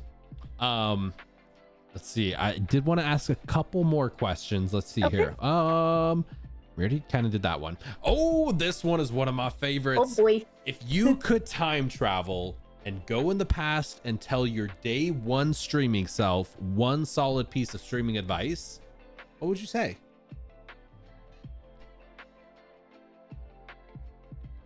Oh, shit. Give me the lottery numbers. I go back and tell day one streaming girl that it's okay. Just take a breath. It's all going to be fine. You got this. You've got because this. I think that I was so critical of myself. Like, what if I flub? What if I have issues? Like, I kept thinking the what ifs. And I'm very much an overthinker. I think we're all guilty of it. So I let the overthinking kind of complicate things. And so I would just tell myself just to relax. You know, one of my favorite things I ever heard was from just like a random customer had a shirt on that said this like a couple years ago. And it was like just one of those quotes I would get tattooed on me if I ever got a tattoo one day. And it was like, you can't control the waves, you can only control how you ride them. Exactly. And that's very similar to what my dad always used to tell me growing up. Like, you can't control things that are out of your control. All you can do is control how you react to them, right? Because ultimately, the outcome of something is how you're going to react to it. I 100% agree. So many people just kind of get focused on those what ifs, or like just before going live or pressing any button or kind of starting any project. It's just like, oh, what if this goes wrong? It's what if this? And it's like, exactly. Just don't worry about it. Just go for it. I know. If it comes up, take care of it then. Exactly. And it was great because I did have some fumbles. I couldn't figure out how to get the sound to come through for y'all when I was first streaming. And then Kyle was texting me. He was just like, hey, look, you probably need to check this box. You probably didn't check this. And the fact that he was taking his time and patience to like walk me through. He's like, believe me, I've been there, I've done this. And I'm like, thank you. Cause I was like, I'm 1 second away from just like being like, nope, I'm done. Well, it's good that you kind of put yourself out there in that just like, I'm uncomfortable position, but I'm going to learn from it and I'm going to grow from it. I honestly feel that same way about like doing podcasts still. Like, I think this is the 7th podcast total that I've done so far. And even like right before placing the call, it's like, all right, I'm going to have a drink just real quick and then we'll place the call. But yeah, and I think it's something that's different and it's more interpersonal because you're not looking at your chat and seeing my name and responding to me. You're actually talking to me one-on-one, face-to-face, and it's an interpersonal connection. It's different than our day-to-day chat, right? And I think that's what makes it more special. And I love doing these kind of videos, and I wish we could actually do these kind of videos once every so often because I feel it's good for everyone's soul. I 100% agree. It's so, I've always felt this with like looking at chat, and I wonder if you feel the same way, because like you can only say so much in a quick little chat message that it's true. That it's almost like when you read off of that message, you're more so just like kind of whatever your brain scrambles together for thoughts. It's almost kind of like throwing it out there, and it's like somebody will say, oh, you did good on that boss, and then you kind of like spiel a whole sentence out of it, and just because your brain kind of went there. But yeah, with this, it's so much more real, back and forth, like actually having kind of like an in-depth conversation. So yeah, I've been loving these. And there's no delay. There's no 10-second delay from the laptop or PC that you're on, or the 30-second delay that's from mobile. This is real time, and it just feels much better. It's almost like I'm having a conversation with you in person. 100%. There's none of that like, what game you playing today? And then like 2 minutes go by and it's like BioShock. And it's like, oh, cool. And that always kills me when people do ask like, what game are we playing today? It's like, it's in the title. Please. Just chatting. Best game on Twitch, right? How are you going to platinum just chatting? I'm so curious. I think I'm getting close at this point. I would hope so. My favorite game for sure. Is there any new streamer or content creator you started watching recently that has kind of re-inspired you or kind of reignited any kind of new inspiration? Good. Any new stream? Well, I definitely will say, and I know they will probably be listening to this podcast, my bitch Shadow Fury. Oh, I love Shadow. We have this ongoing joke. Every time one of us pops into the chat, we see the other person, we're like, my bitch. But he just brings so much positive energy. And I just love that he is as unfiltered as I am. Like, we try to keep everything positive vibes, but we also want to keep it real. And I think that's something that people connect with, is the fact that, you know, yeah, this is a safe place, but we're also here for you. And we're also going to lift you up when you're having a really bad day. And I think that's so important because he's built his whole community based on that. And he's just a ball of love and just a ball of fun. And I love that. But I also have to give you props to Zeph as well for bringing that kind of energy every single day, really early in the morning, when I'm just like, I don't know what you put in that coffee, but can I get some in mine now? Honestly, I love Shadow. Meeting Shadow Fury has been just absolutely one of the best highlights of Twitch. And I totally agree. Like, it's that sense of we're going to be real and honest with each other. And if something's going on, I want to be there to help you, but always trying to come out of it with that positive vibes and that positive, like, it's like glass half empty or half full. We're always going to go on the glass half full kind of side of things, you know? Exactly. And I think that's also why I try to intertwine all of our communities with Kyle's, because when I first met you, I was like, you know what? This guy loves Final Fantasy IX and he is a ball of positivity. He is going to love my best male friend. And that's when I was like, light bulb, let's introduce him. And that's when I texted Kyle, I was like, this guy's playing Final Fantasy IX. I think you're gonna love him. Literally, I cannot even I can't even put into words how much I love Kyle. Like, and I love David. David, seriously love you to pieces. Kyle has kind of has had that like life-changing impact on me, just from even the brief moments I've talked to him, like in so many different senses. And we could literally spend the next like half hour talking about how awesome he is. And I just cannot wait to give him a big hug and give you a big hug, give David a big hug, just Mizzy, just give the whole crew just huge hugs. It's coming. Yeah, it'll be a great day when we all can just meet up and just laugh about things, bullshit about things, talk video games, just have fun. Like, I think a lot of us are just like waiting for the opportunity of like, bro, let's party. Yes. And we all got to get a selfie with all of us doing the flexes. I can't flex, but I can't either, but it's the thought that counts. I'll just flex with food in my mouth. Even better. What has been one of your favorite channel point redemptions that you've seen from either your stream or any other streamer? Like a really creative, cool channel point that you've seen? Any that kind of pop in mind?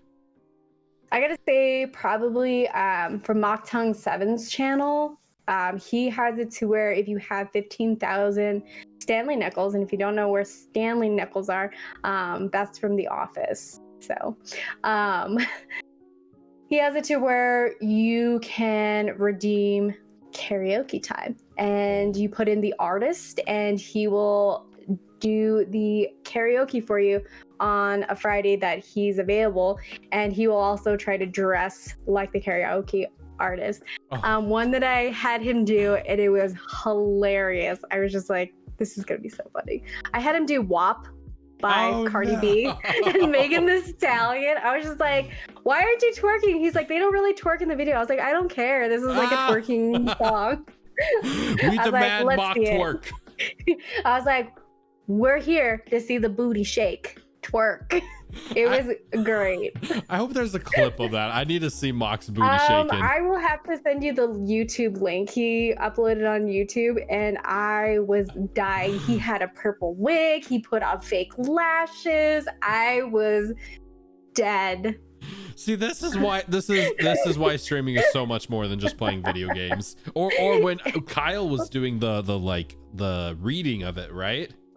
Oh, when he did the dramatic reading of the thong song. Yes, that was it. Yeah, well, usually when I rate him, he'll ask me, do I want a wheel spin or do I have something specific in my mind? And I always go with the dramatic readings. I always pick a song that is silly. The last time, which I rated him yesterday, I had him do a dramatic reading of Blue by Eiffel 65. For those that don't know what song that is, it's the song that goes, I'm blue, ba-da-dee-da-da-da. Yes! I think that was on my playlist at work actually pretty recently. And then I think the time before that, I had him do a dramatic reading of Sir Mix-a-Lot's Baby Got Back. Oh my god. We need like a compilation of all of these just back to back to back to back. Yeah, I also did that for David. I was like, oh, you're gonna do a dramatic reading. How about Livin' La Vida Loca by Ricky Martin? And he started laughing. He's like, I don't know how I'm gonna do this. Oh my god, that's a good one actually. Like the dramatic readings, those are such a good idea. Have you picked what song you're going to be singing for your 1K stream?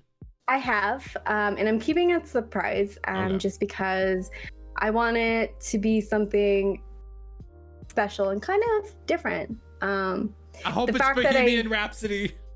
No, because I can't do Freddie Mercury justice. That would be terrible. Nobody can. There's only one and only. Nobody can. I love Adam Lambert, but he is not Freddie. So that's so true. I'm really excited. I'm really excited for it. I will be there to clip it. Oh God. When is it going to be? Have you set a date for it? Like when the stream's going to be? Date. I think once I hit the 1,000 friends is then when I'll determine like when I'm going to do it. It'll more likely be maybe on like a Friday, so I can do an early stream. Because Saturdays I like to try and sleep in just a little bit. So I'll probably do it on a Friday, but I just haven't decided what date. It all depends on when I hit that goal. So once I hit the goal, then we'll plan it out from there. As somebody that wakes up at 5:30 a.m. almost every single day, I'll be the first to admit that sleeping in for just a little bit, even if it's like 1 hour, is the best feeling in the world. I can't sleep in for like an hour. Like literally it's like spurts. So usually if I am like, I don't want to wake up at like 4, I'll be like, okay, 4:30 then. Like 30 minutes. I'm sure. And then I'm up. I'm sure you're probably similar though, like waking up so early for so long. It's just like, even if you want to sleep in, your body wakes up, you know, like that time. It's true. So I woke up as normal today, and then I was just like, shit, I'm not streaming today, but I'm doing this podcast, and the podcast is later. So I was like, okay, I'm taking a power nap because I am not about to try and fall asleep before this thing starts. So I took like a 45-minute power nap. Woke up, was like, okay, it's time to start getting ready, and then got ready. Oh yeah, hell yeah. Honestly, doing it later in the evening, I'm so bad at, I don't know if I could ever be like a late at night streamer, because if something is really important to me at the end of the day, and like as it gets closer and closer, I like start getting anxiety built up for it a little bit. Whereas like if it's like right first thing in the morning, I'm waking up, I'm getting everything set up, by the time I go live, I'm like, there's so many things going on, I can't even think about it, so we're just gonna do it. And then by the time it's over, it's like, yeah. I feel that, but I feel like it also depends on what works for you. So unfortunately, Tuesday through Thursdays, my job dictates when I can stream, which is usually starting at 3 p.m. Mountain Time, which is fine. But then Friday and Saturday, I'm like, I have to dictate what I get to do. This is fine. Working on your own schedule, right? Exactly. Here is another one that I usually like to ask as well. Well, I guess we already did that. I was gonna say, like, who are 3 people that have had a profound impact on your streaming journey, but probably same 3 that kind of. You, Mizzy, easy. Shout out to A1 Twins and Misunderstood as well. Amazing friends. So I guess to kind of wrap up, because we actually, holy crap, we're already at 2 hours. This is the thing with the podcast, is literally like I blink and we're already like right at the 2-hour mark, which is a good thing, hopefully. What is a question I missed that you would have asked yourself, Fortune?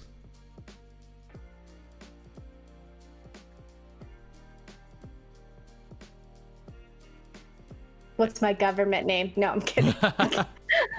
well, I think you have your real name on your Twitch panels, right? Or like in your Twitter? No, okay. So we'll discuss that after. Okay. Because I'm curious about your government name. ZephyrsXP? But no, I think you pretty much covered all the questions. Like, it's really hard to think of questions I would have had for myself, because I'm just like, I don't know. Right? So it's like the spotlight on the moment, right? It's like, what would I ask? Is there any? It's like, this is Patrick. Is there any questions you would have asked me by any chance? I probably would ask you, what motivates you to go live every single day? You know, because you have so many options when you stream, and you have other hobbies that you love, like playing piano, guitar, ukulele. What is your driving force for streaming? You know, I would say in the very beginning, it was definitely to play video games and like Final Fantasy, because like 7 Remake was coming out. I was super excited about it because it's like my remake to my favorite game ever. But just as time has gone on, honestly, it's just every single time before I go live, I get so excited to just chat with so many people and just kind of see how their day's been, kind of what they got planned for. It's kind of what you talked about earlier, where it's become such a big thing of social interaction. It feels like it's I don't know if this is a good thing or a bad thing. I see it as a very good thing. It's become like my main source of social interaction, and that's definitely the big driving behind it. It is talking to people, you know, seeing how my friends are doing for the day.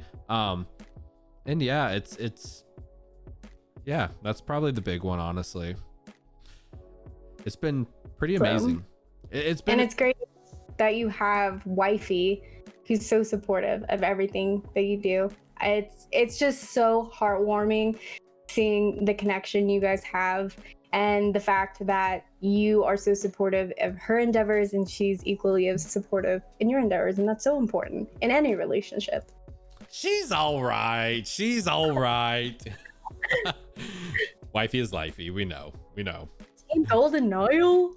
Yeah, she's been mentioning that she's kind of been wanting to maybe jump back into streaming. So I don't know. She has found this streamer who's like an Animal Crossing streamer who she is like in love with. Literally every day she's like watching her on the TV. And I'm like, it's cool that, you know, you found somebody who you kind of connect with. I feel like everybody has that. There's like always somebody out there that we could connect to, and, you know, people can connect to us. And important is you want to immerse yourself with streamers and like-minded people like yourselves. And even if somebody isn't exactly like-minded as you, as long as they have good heart and good intentions, then it makes it even better, because it's like, oh, you might be different from me, but it looks like we have the same goal here, which is love and positivity.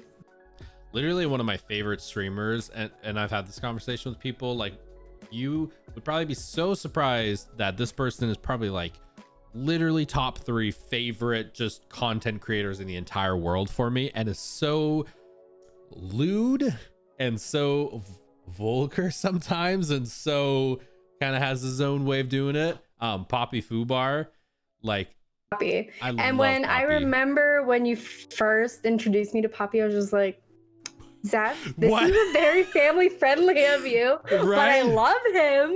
I love him and I love his chaotic energy. Yes. But I was just like, Zeph, you're too innocent to be here. You need to go home. The street lights are on. Oh, it's so true though, because he's like so polar opposite, I feel like, for me in so many things, but like I can just so appreciate the charisma, the there's like just like power he has behind the camera, and you can feel it. Like he just is there, the spotlight's on him, and he's like Freddie Mercury, you know, just singing his butt off and his bony butt off and just, you know, preaching to the skies. And man, it's really cool to find people who you can just sense, like when the spotlight is on them, they just got it, you know. Exactly. And I think it doesn't matter if someone is more unfiltered than you or not, as long as they have that same energy, you know. And I know that you mostly were filtered because your job, and you know, you're like, I want to keep this stream kind of family friendly, but now I'm just like, well, content creating is your job now, so you can be a little more unfiltered if you choose. Yeah, it's actually, it never had anything to do specifically with my job. It was just more so like, I've always heard forever, the less you like swear and kind of like are lewd or vulgar kind of in that sense, a lot of times brand deals will kind of shy away from that. So kind of I was trying to like set myself up future proofing in that regard. But I've been listening to a lot of like Gary V and Gary Vaynerchuk. Do you know who Gary V is? I never heard of him, but I'll have to check it out. He is like a business entrepreneur, like social media marketing mastermind, like just oh wow, incredibly smart with like business and entrepreneurial stuff. And he's very explicitive and drops F-bombs all the time, and he's just like very honest. And I remember I was listening to one of his talks, and he was saying like, yeah, there's going to be some people who hear that I drop F-bombs and they don't like that, and it's not family friendly, and that's fine. But the ones who get past that, they're the ones like I want to work with, and I'm being my wholesome, like just 100% myself. And if those brands want to connect with me and they're okay that I am just myself and drop F-bombs, then hey, we got a working relationship. Exactly. And I feel like that's the best way, because you don't want to feel like you're pressured to do any kind of partnership where you can't be your true self. Like if I was told like you have to act ladylike and you can't swear and you have to wear a dress, I'd be like, yeah, I'm out. Right. I'm out. There's sponsor deals are so interesting. I would like never say that I wouldn't be opposed to it, but it would just have to be, I don't know. Sponsors are interesting. They're very interesting because it's only a certain percentage, and no matter how much you put into it, they always get the better like cut of the deal. Right. I've had a couple emails come in, and I don't know how to respond to them. It's just like, yeah, I mean, if it's really different if it's something like that you're already using that you love, like a microphone or a camera or like some kind of piece of equipment that you bought with your own money, and you're like, I love this thing, and then stand by it.